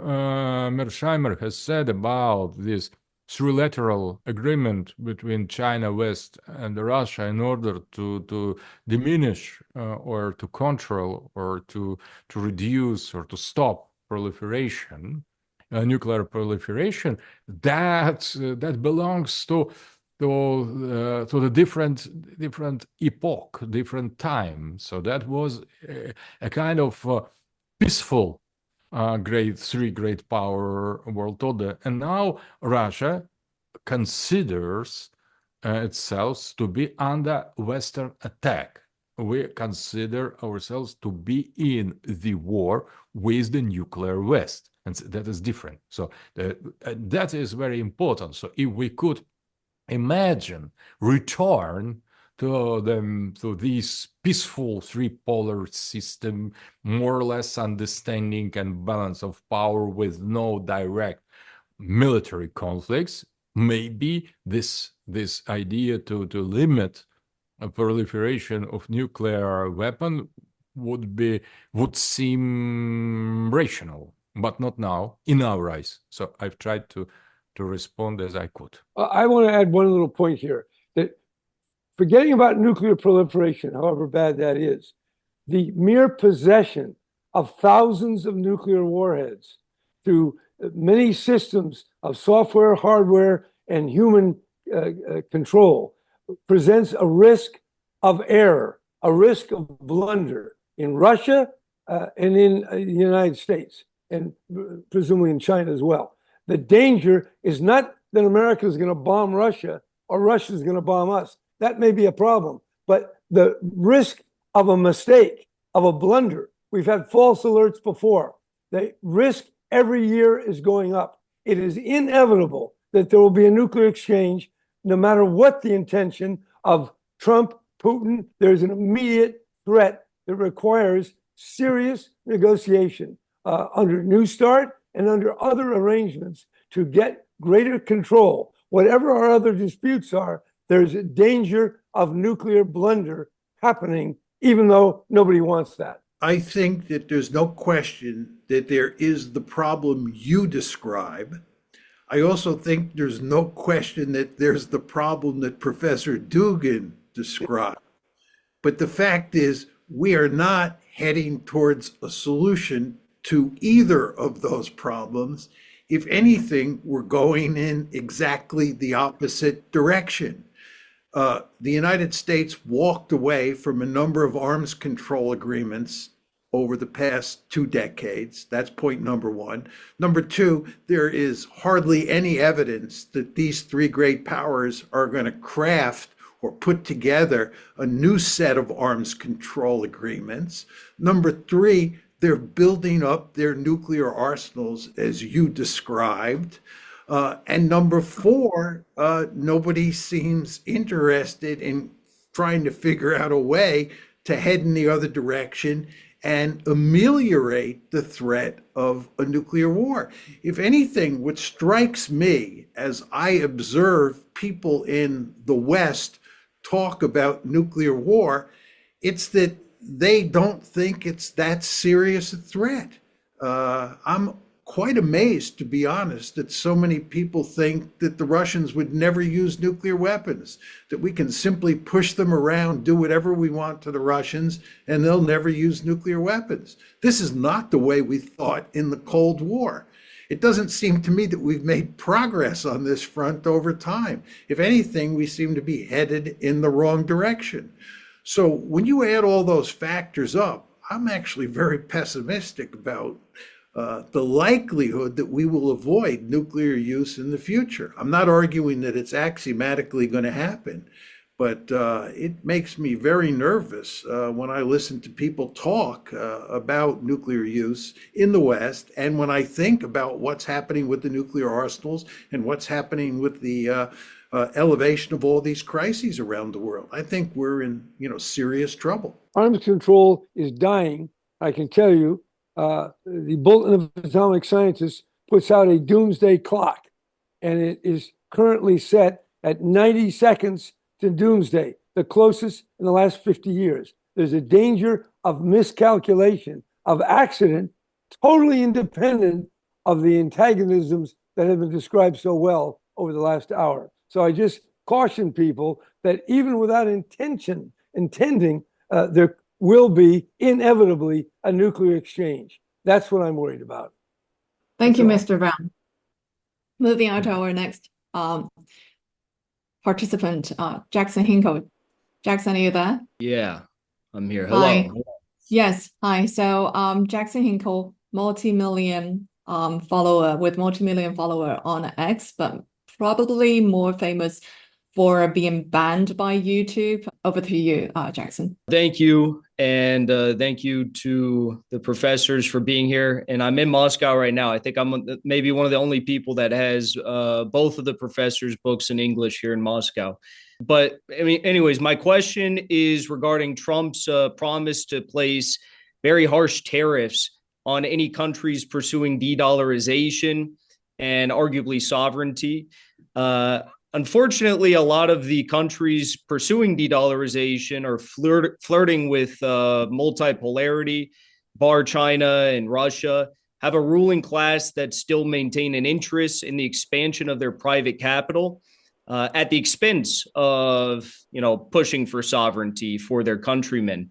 So do you guys think that this tariff policy will increase America's power on the global stage and risk the ideal of multipolarity and further sovereignty? Or do you think it will backfire, as President Putin and Dmitry Peskov have put forward? I'm not an expert on this subject, so I'll not say too much on it. My sense is that Donald Trump has a powerful tendency to talk like a tough guy. And I think it's very easy to talk that way when you're not in power. But when he starts talking about levying all these tariffs on countries all around the world, we don't want to lose sight of the fact that those tariffs, if he were to impose them, are going to have significant consequences for the American economy. And those consequences are not going to be good. And you want to remember that one of the principal reasons that Donald Trump got elected is because the American economy is not in good shape. at least from the perspective of the bottom half of the society. There are lots of people who are having a very difficult time scraping together enough money to pay for their rent and to put food on the table. And these people voted in droves for Donald Trump. So Donald Trump, when he comes into office, has a deep-seated interest in making sure that the American economy flourishes under him, and that those people who are in the bottom half of the society do very well, and are able to put food on the table and find affordable housing. This really matters. And if Trump doesn't deliver, he's going to be in a lot of trouble. Now, everything I read about tariffs, and again, this isn't my area of expertise, and a lot of Trump's hard-headed economic policies tell me that if he goes ahead and executes all these policy proposals that are floating around, he's going to hurt the American economy. He may hurt other economies as well. He may hurt the Russian economy, or he may hurt the economies of countries X, Y, and Z, which is his intention, because those countries didn't do what he wanted. But he's also going to do damage inside the United States. And this is not going to be good. And therefore, I think that he is not going to act on his rhetoric. And I underline the word think. One can never be certain with Trump. But I do not think he is going to end up acting as harshly with regard to tariffs as he's now talking, simply because of the economic consequences at home. To answer the question, I'm not as well. I'm not an expert on the tariffs or an economy, but theoretically, I'm rather the advocate of autarky. So economic independence and sovereignty and financial sovereignty of all great civilizational states. So in my opinion, if, for example, Trump would put tariffs on some BRICS countries that will not behave themselves as in line with the hegemony of dollar, that will save their economy. So that will make good for them and maybe for American economy as well. So I strongly believe that we should not only have political or strategical multipolarity, but as well financial or economic multipolarity. So we need to be sovereign on the level of our economy.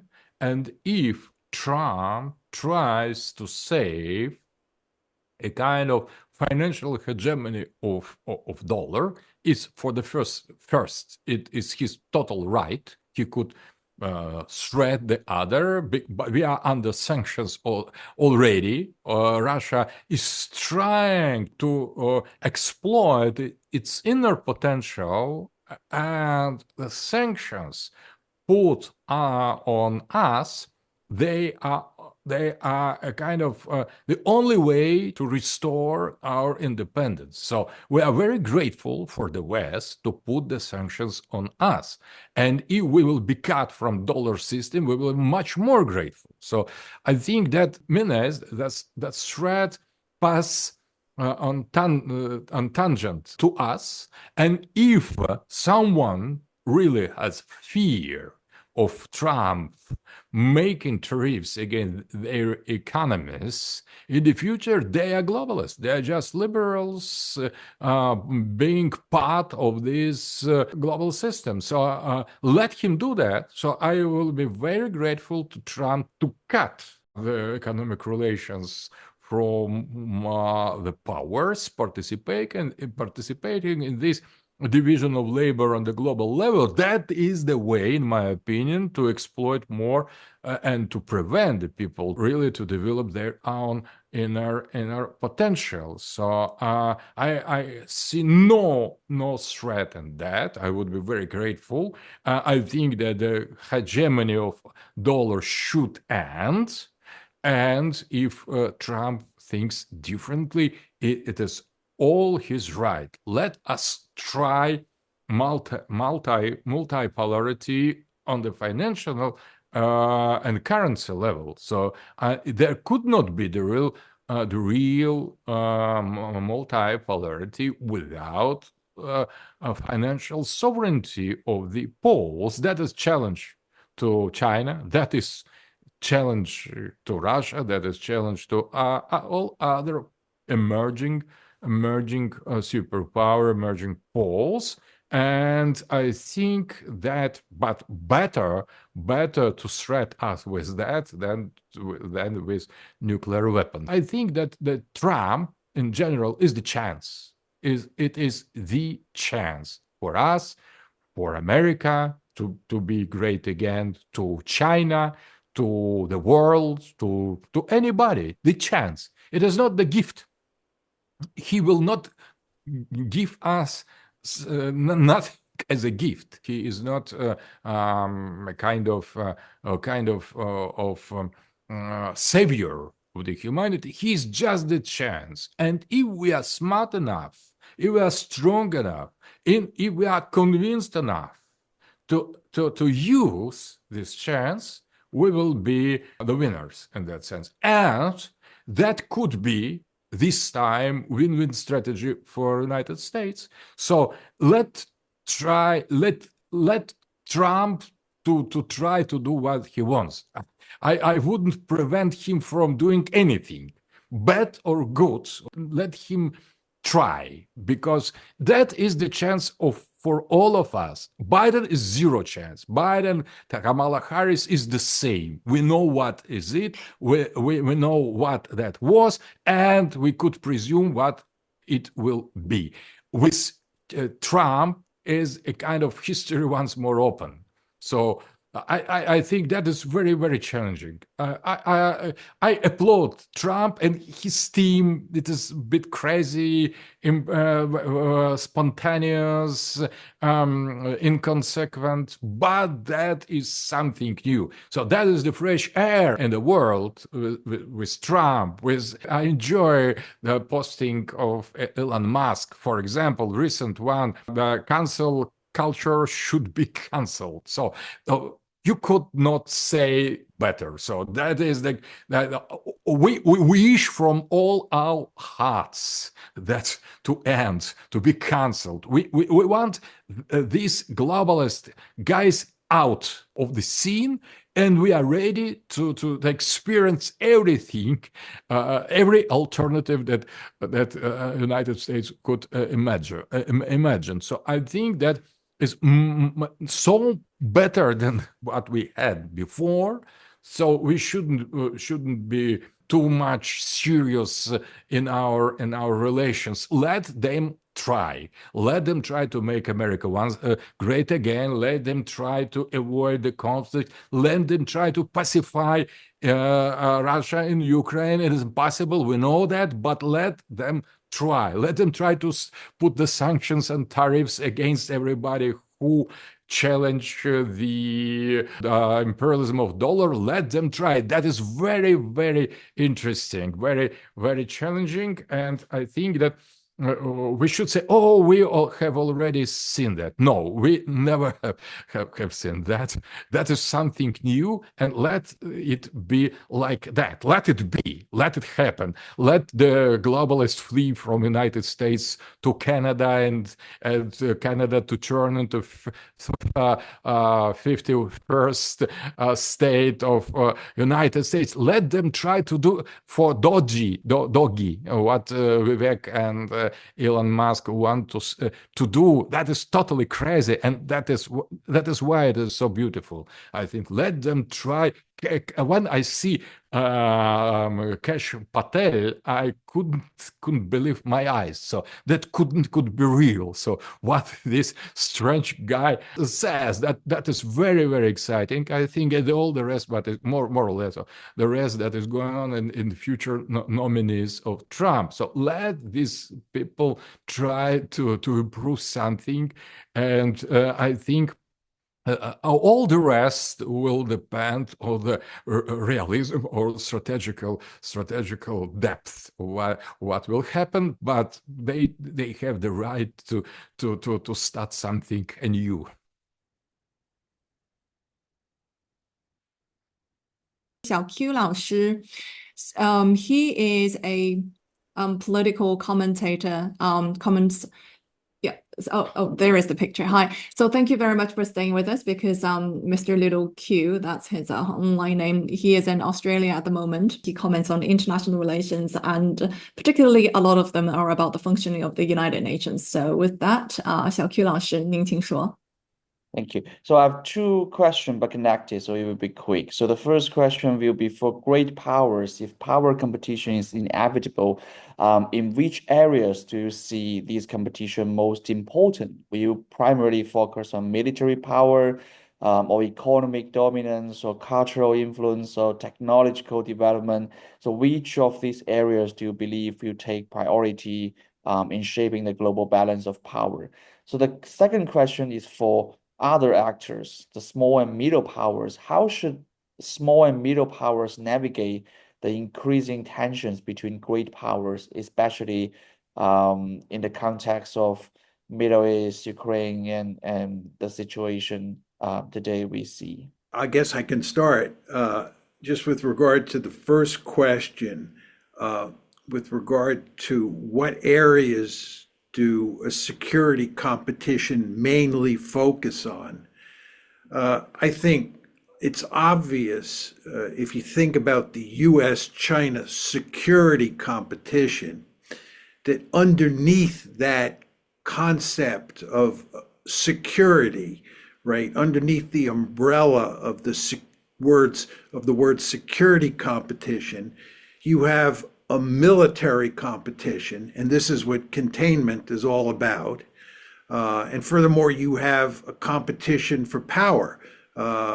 Both sides are interested in what the balance of power looks like, and both sides are interested in having a favorable balance of power. So at the military level, again, you have containment from an American perspective, and you have also concern about the balance of power on both sides.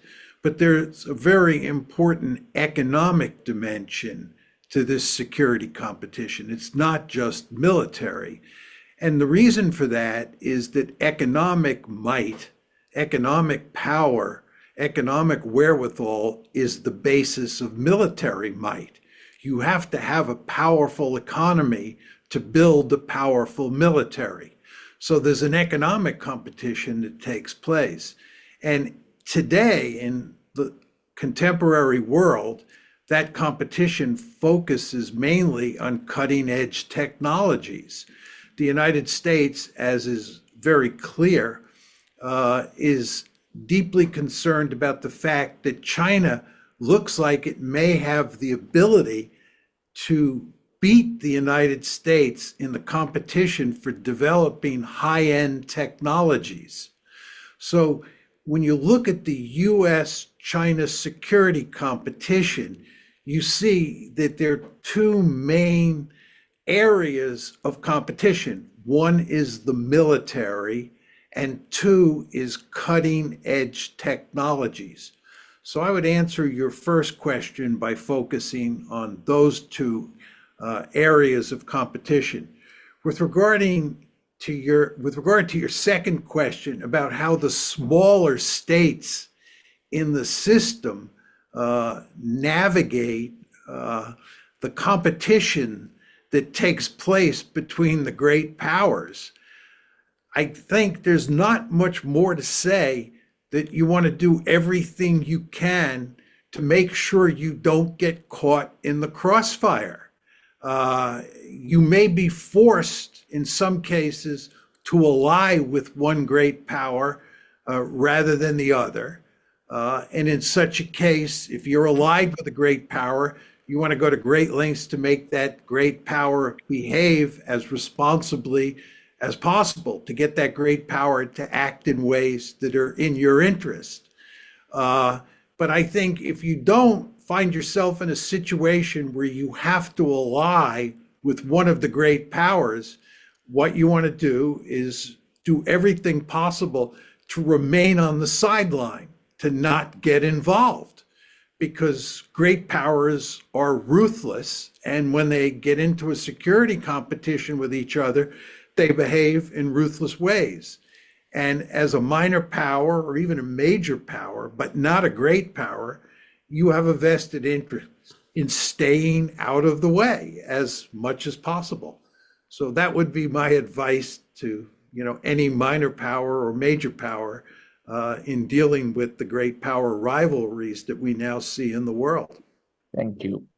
Maybe I would add some points only. I agree with this advice, and I think that small power, middle power, maybe they could become the key to the multipolarity, because on their art to have the balance, to not provoke great powers, to not let to be used by great powers as a tool, as an object, from that depends the global balance. So I think that small and middle powers could play in constructing, in the process of constructing multipolar world, very important role as a kind of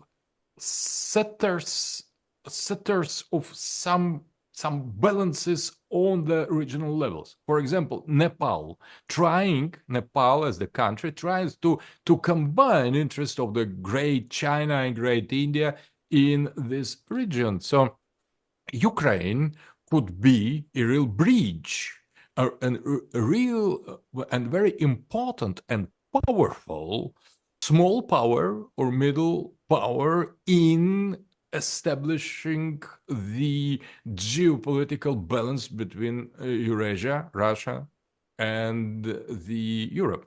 But when you or the same, the reason of color revolutions of the post-Soviet space is precisely the same, to use these small and not really sovereign powers to make them serve to one of the powers, of the superpowers, and after that to sacrifice them, to get them away, because they are not the real subjects. And the agreements were there, they are nothing in eyes of the superpowers. So you could easily to get them out, to throw them out into the trash, because they are not subject. If you really master of the global politics, being small and being middle-sized, you could play very important role in defining the main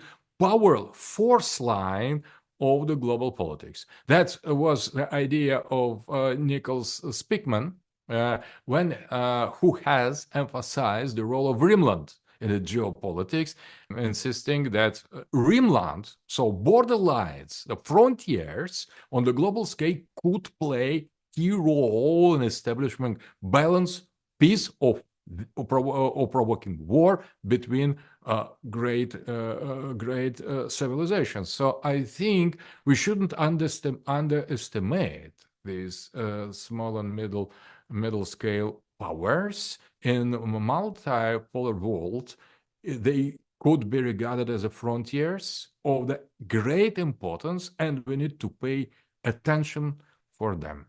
Next is Kris Young. Now, Kris is a long-term friend of ours, and he's a senior editor with Guancha.cn, which is arguably the most influential and active political news website here in China. So, Kris, over to you. Hi, thank you, Shirley, and thank you both professors. I've enjoyed every minute of it.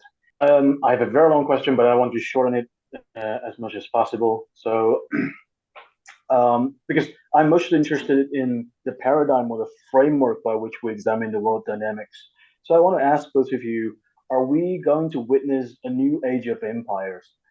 Because just now, I believe it was Professor Dugin who said he believed a pole is not a nation state, and Professor Mearsheimer said a pole is a great power, not well, basically to say it's not a civilization, not Muslim civilization, so it's not a civilizational empire.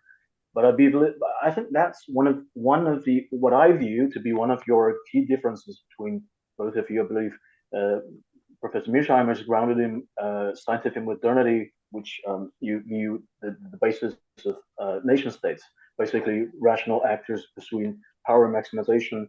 Whereas Professor Dugin, it seems to me that you're saying that bigger states, their subjective view of their existential threats and national interest could trump those of smaller states like Russia's, because the Baltic states, obviously they will have their subjective fear of Russia to some extent, but there was this very asymmetric power structure because power is so imbalanced. So their concern is limited to more oblivious to the international community.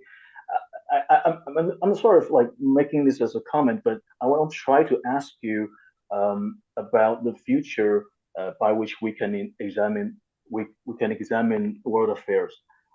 Can we?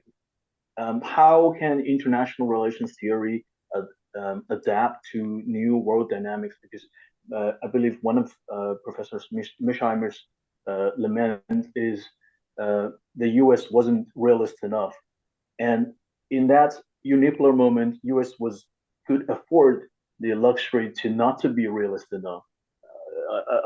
I'm not sure about the future, so I want to ask you about the future. Do you think we are going to see an age of empires? If that's the case, what's going the international relations be like? I'll give you my view on the future of empires. And of course, a lot depends on how you define an empire. In my lexicon, in my understanding of international politics, an empire is when a particular country controls the territory of controls large chunks of territory in other areas of the world. We once had a British Empire, we once had a French Empire, a Belgian Empire. There was once an Ottoman Empire. If you look at Turkey today, that Turkey, when it was the Ottoman Empire, controlled almost all of the Middle East. And indeed, that Ottoman Empire extended up into southeastern Europe. Those were empires. The Austro-Hungarian Empire is another example. In my opinion, empires are no more, and there are not going to be any more empires. This is not to say they're not powerful states in the system, great powers like the United States that have huge influence in Europe and in East Asia. I fully understand that, but that's not an empire in my understanding of the world. And the reason that all of those empires disappeared, the British Empire, the French Empire, the Austro-Hungarian Empire, they all disappeared because of nationalism. I believe that nationalism is the most powerful political ideology on the planet. And when a great power tries to conquer territory and control it, it runs into nationalism and it gets into a huge amount of trouble. This is what happened to the Bush Doctrine. What was President Bush trying to do? President Bush was trying to do social engineering in the Middle East at the end of a rifle barrel. He thought that he could invade countries like Afghanistan, like Iraq, and eventually even maybe Syria and Iran, and he could do social engineering. We could determine what those countries would look like politically. We could influence their political order. You cannot do this in the age of nationalism. The people of Afghanistan don't want the British. They don't want the Soviet Union, and they don't want the Americans coming in and telling them what their political order should look like. Professor Dugin, much earlier in the conversation, emphasized the importance of the concept of sovereignty. Sovereignty is all about self-determination.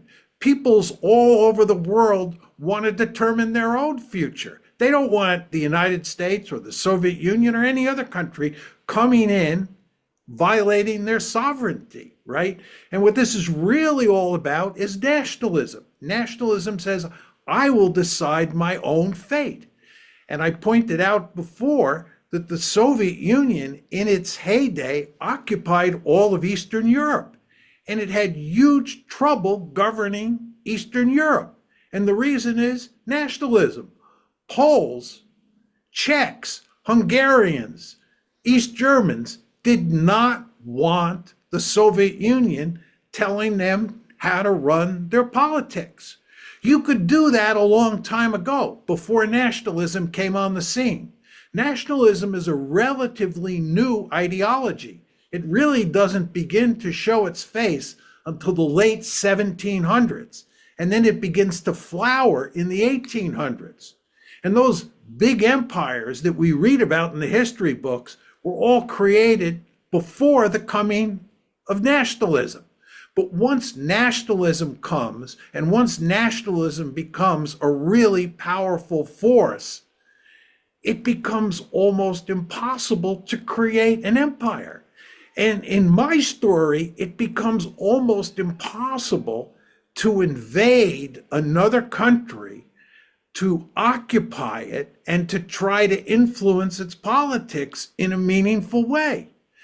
One last story on this. When I was young, I was in the American military between 1965 and 1975, which was coterminous with the Vietnam War.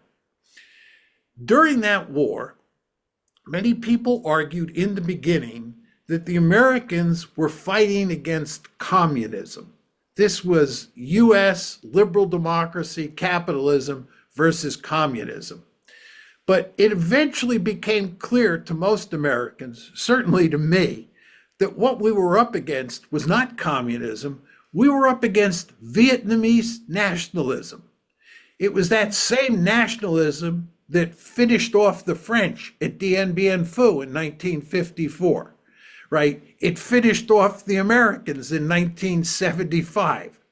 You do not want to invade a country like Vietnam, because the Vietnamese are incredibly nationalist. The Chinese, by the way, found this out in 1979. So again, nationalism is a remarkably powerful force.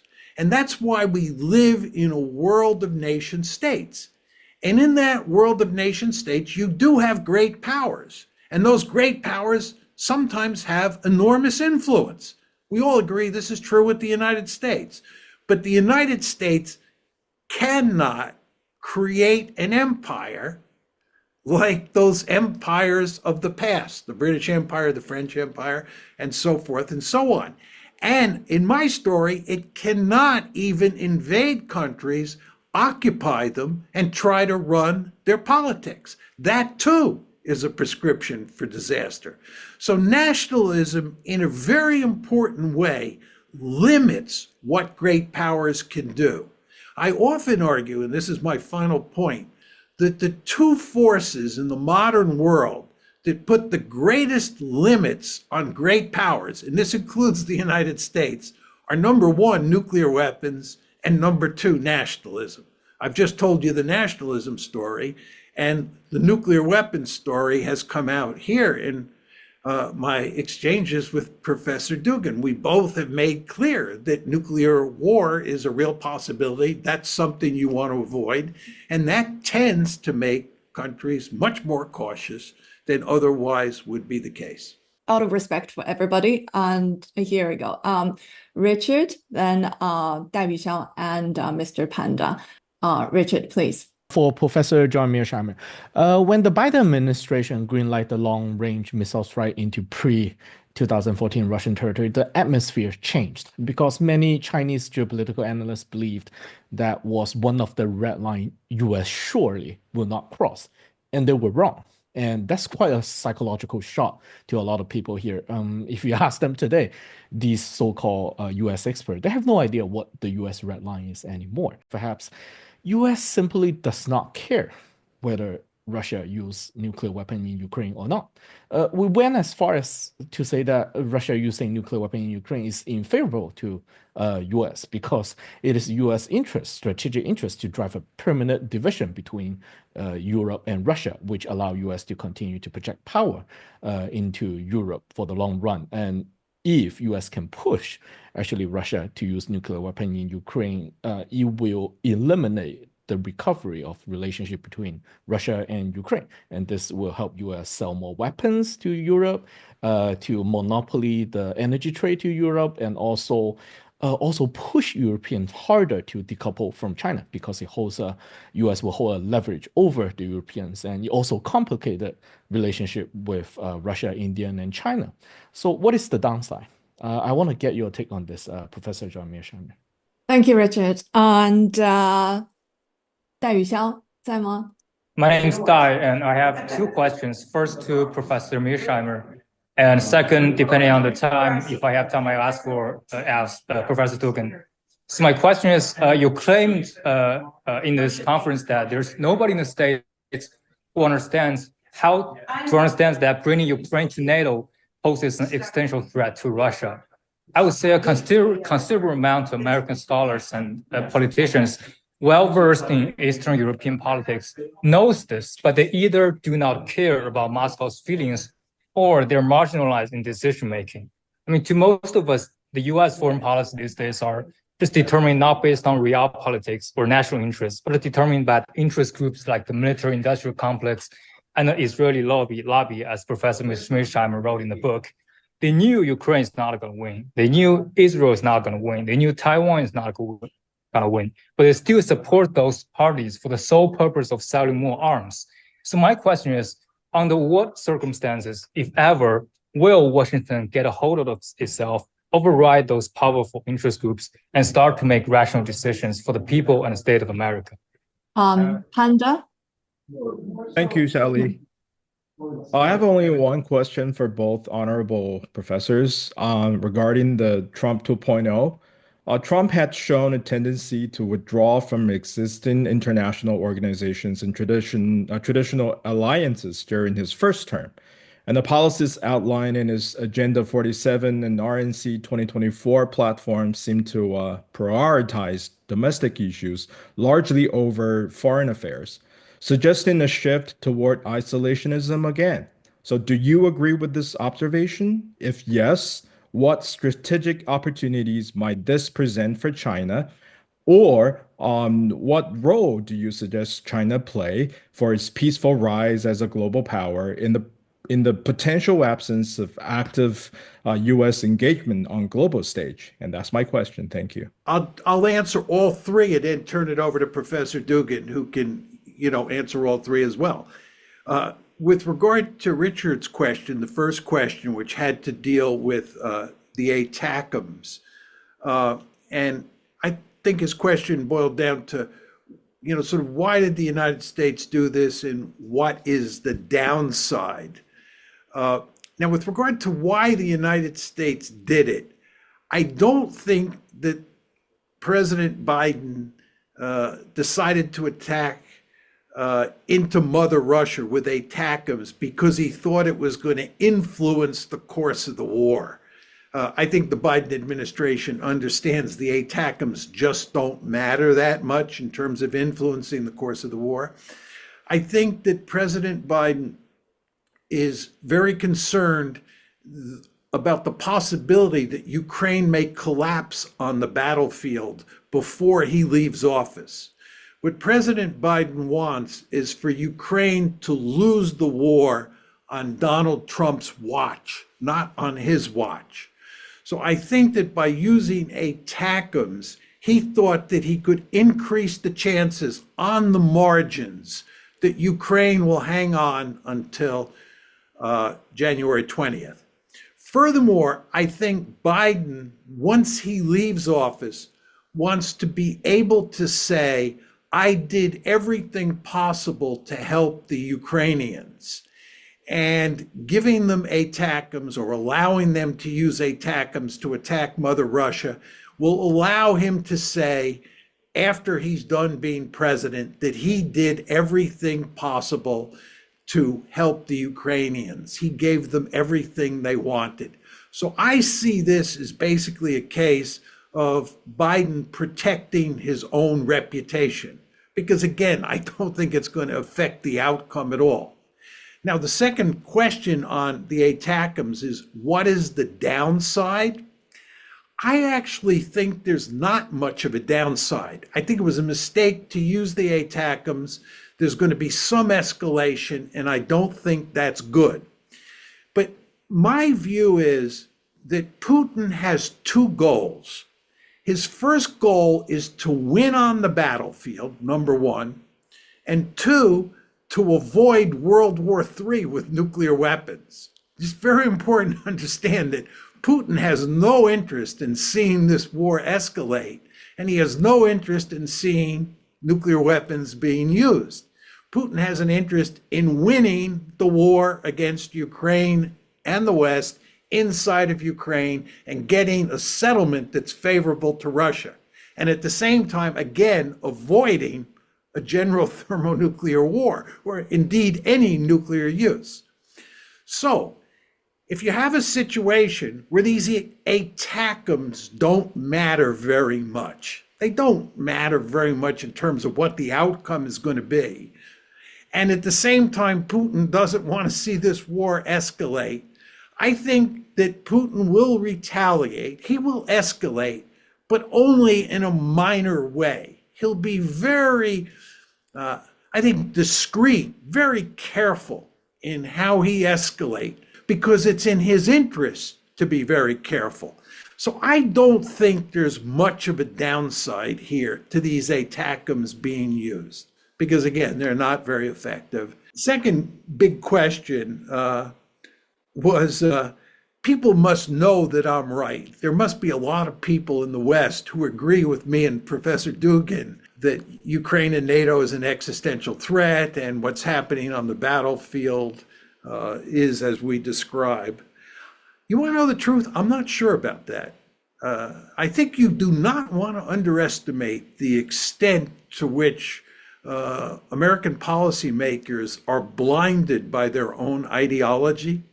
You do not want to underestimate the extent to which the unipolar moment and the notion that we had reached the end of history and the Americans had the perfect political system, and the idea that we stand taller and we see further, is firmly embedded in the minds of most American policymakers.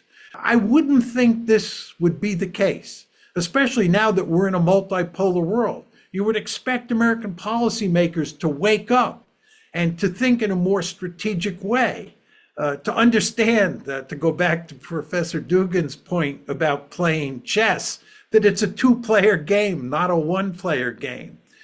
But in fact, I think in very important ways, lots of Americans are in denial about what's happening in Ukraine and what's happening in the world. One could argue that if we suffer a devastating defeat in Ukraine, that will have a powerful effect on how we think about the world.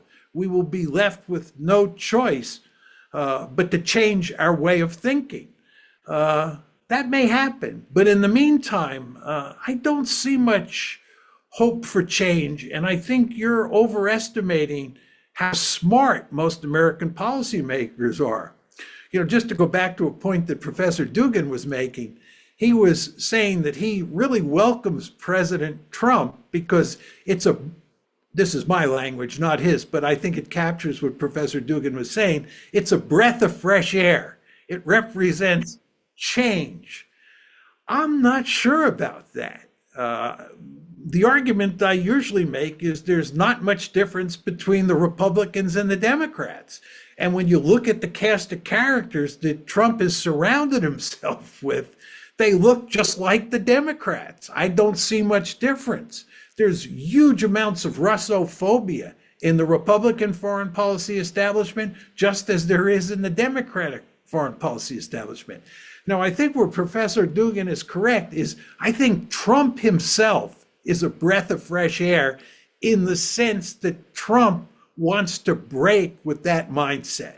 I think he does. I think he wanted to break with that mindset in 2017, the first time that he went into the White House. But it's very important to understand that he failed.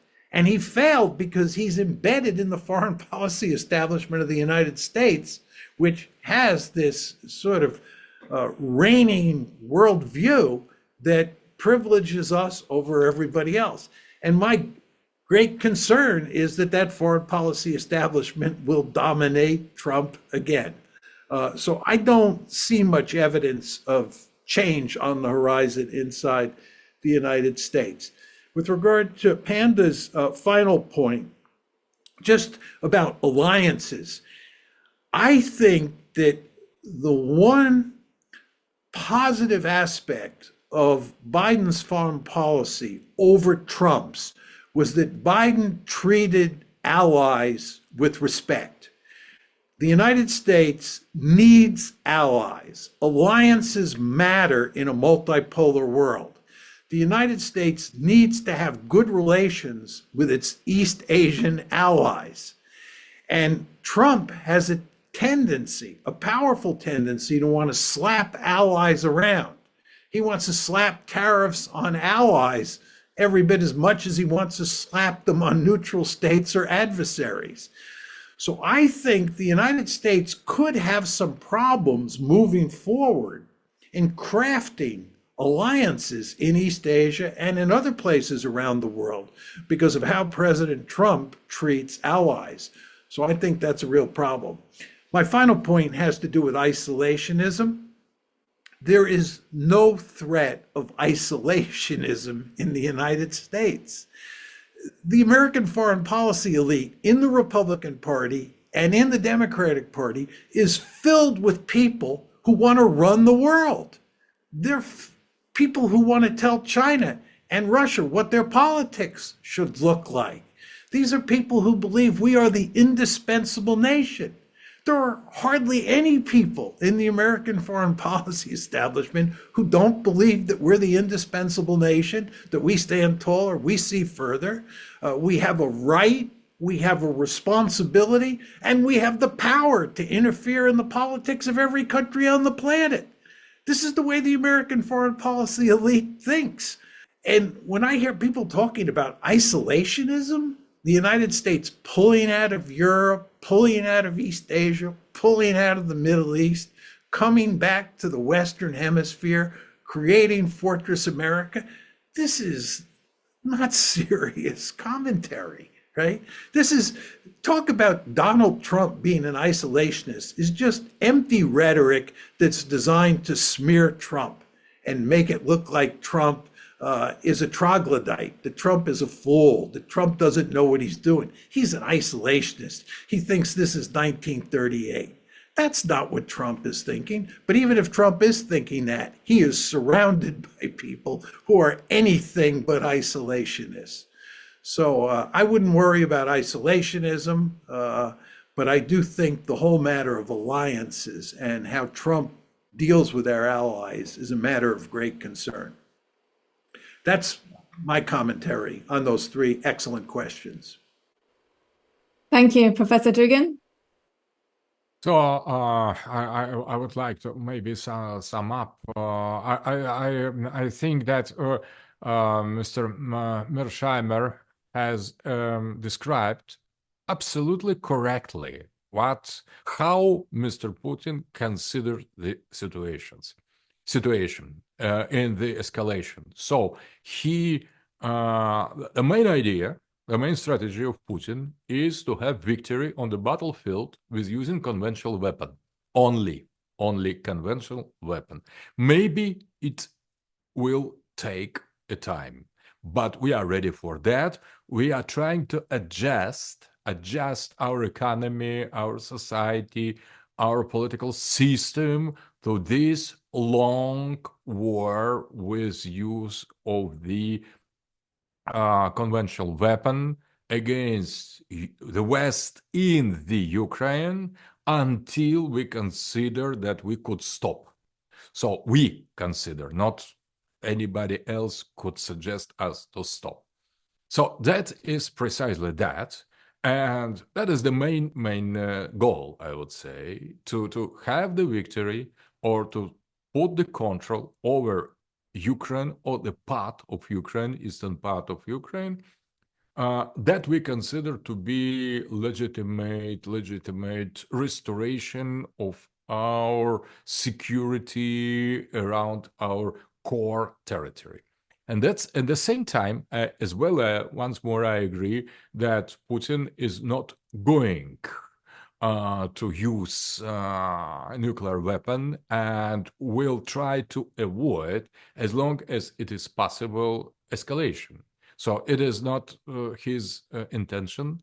It is a kind of something imposed on us, escalation. We are not initiators of the escalation, so he will try to avoid the escalation. But I think that there are as well red lines. Nevertheless, there are some red lines that could oblige Putin to react. He is very unwilling not to do that, but just to think about that. He is not willing, but he could be put in the situation that he will not have any possibility to avoid use of nuclear weapons. So when the people in the West say never Putin will use nuclear weapon, they are wrong.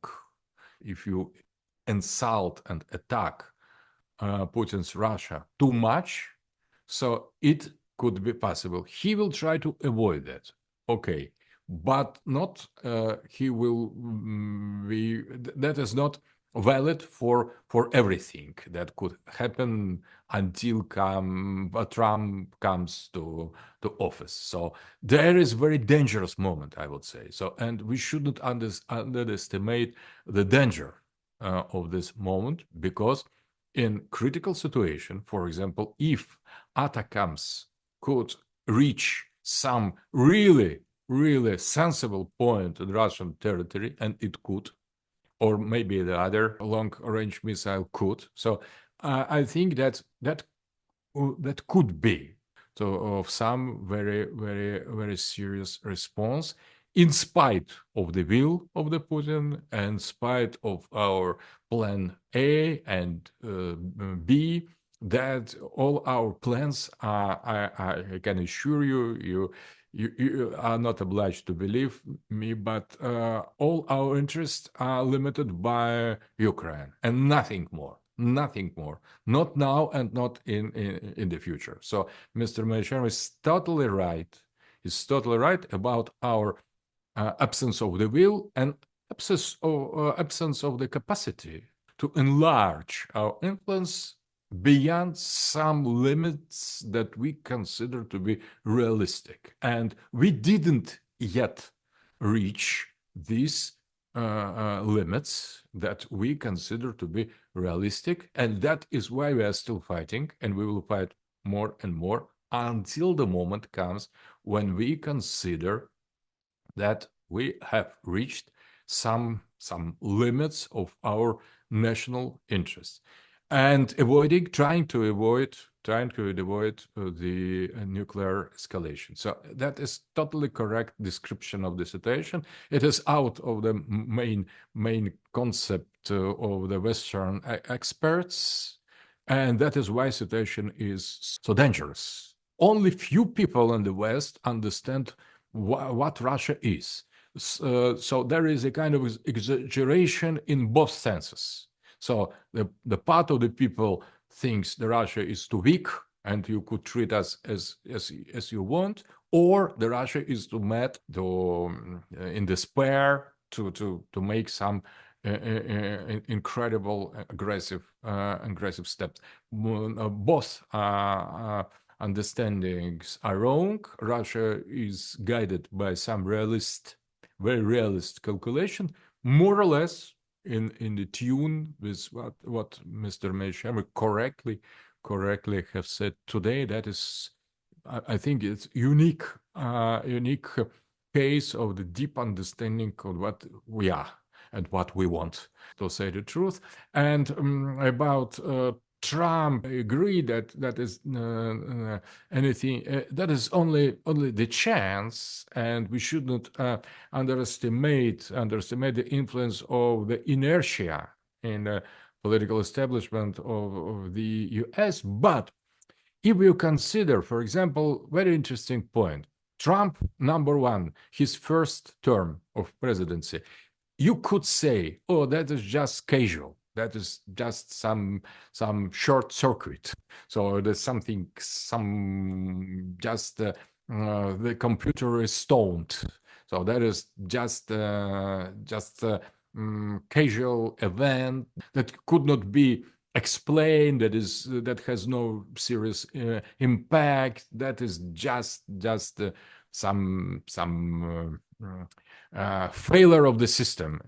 But second term of Trump, it is the serious sign for anybody, for everybody in the United States, including deep state persons and guys in the politics, in the Republican Party, in the White House, in the administration, in among Democrats as well, that Trump is anything but something casual. So that is serious, that is tendency. Trump, the second election of Mr. Trump is the sign of logic, nature, and consequences. So that is the invitation to reconsider American politics, inner politics, and foreign politics seriously. If American people has voted for Trump, that means something has already happened. So you need to change your denial of the reality. You are obliged, you have no other issue but to make reality check. And the reality check, and at the end of the denial of the reality, will bring United States to the much more taller position and further side. So if you make now reality check, if you adapt yourself to the objective transformations of the world, at least this not only two players game but at least three, and maybe 3.5 or maybe 4 players chess board, if you accept that, you will behave yourself more effective. You can reach the goals you want to reach. You will be much more realist and effective. And I think second term of Trump, it is tendency. It is not just something casual. And I think that now not only America should shape global politics, but America should let the other as well to participate in this shaping of the world structure. And China and Russia and India, and including the smaller, lesser powers, they can have their place in this reshaping of the world. And that will help to United States of America to be great again. But to do that, in order to do that, I think that the line of realist strategical thinking explained and exposed by Mr. Mearsheimer is one of the best and shortest way to do that. So, and that is the part of American heritage.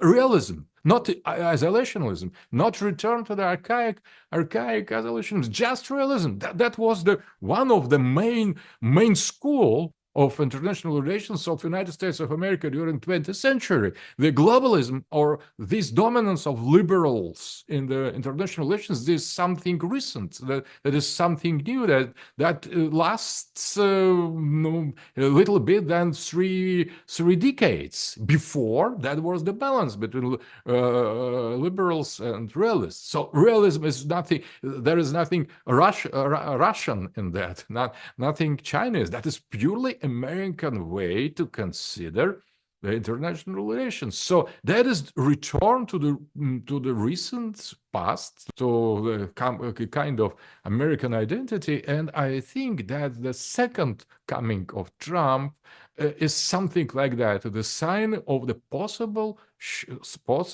turn, the realist turn, the end of unipolar moment, the end maybe of liberal moment as well, but that could coincide with defense of American interests. So I see here no contradiction, and what Mr. Mearsheimer has told about nationalism, that fits perfectly in that. I'm not in favor of nationalism. I have I could say much more words about empire, because I'm in favor of empire. I don't agree that empire means necessarily colonies outside of the seas, but that is a totally different topic. But the main idea that nationalism matters in modern world, it is obvious. That is just reality check, and it's very pertinent remark and observations and theoretical points. So I think if we could debate like that, we could avoid mutual annihilation. I hope. Okay. If everybody agrees, it's a wrap for today. Is that okay, Professor Mearsheimer and Professor Dugin?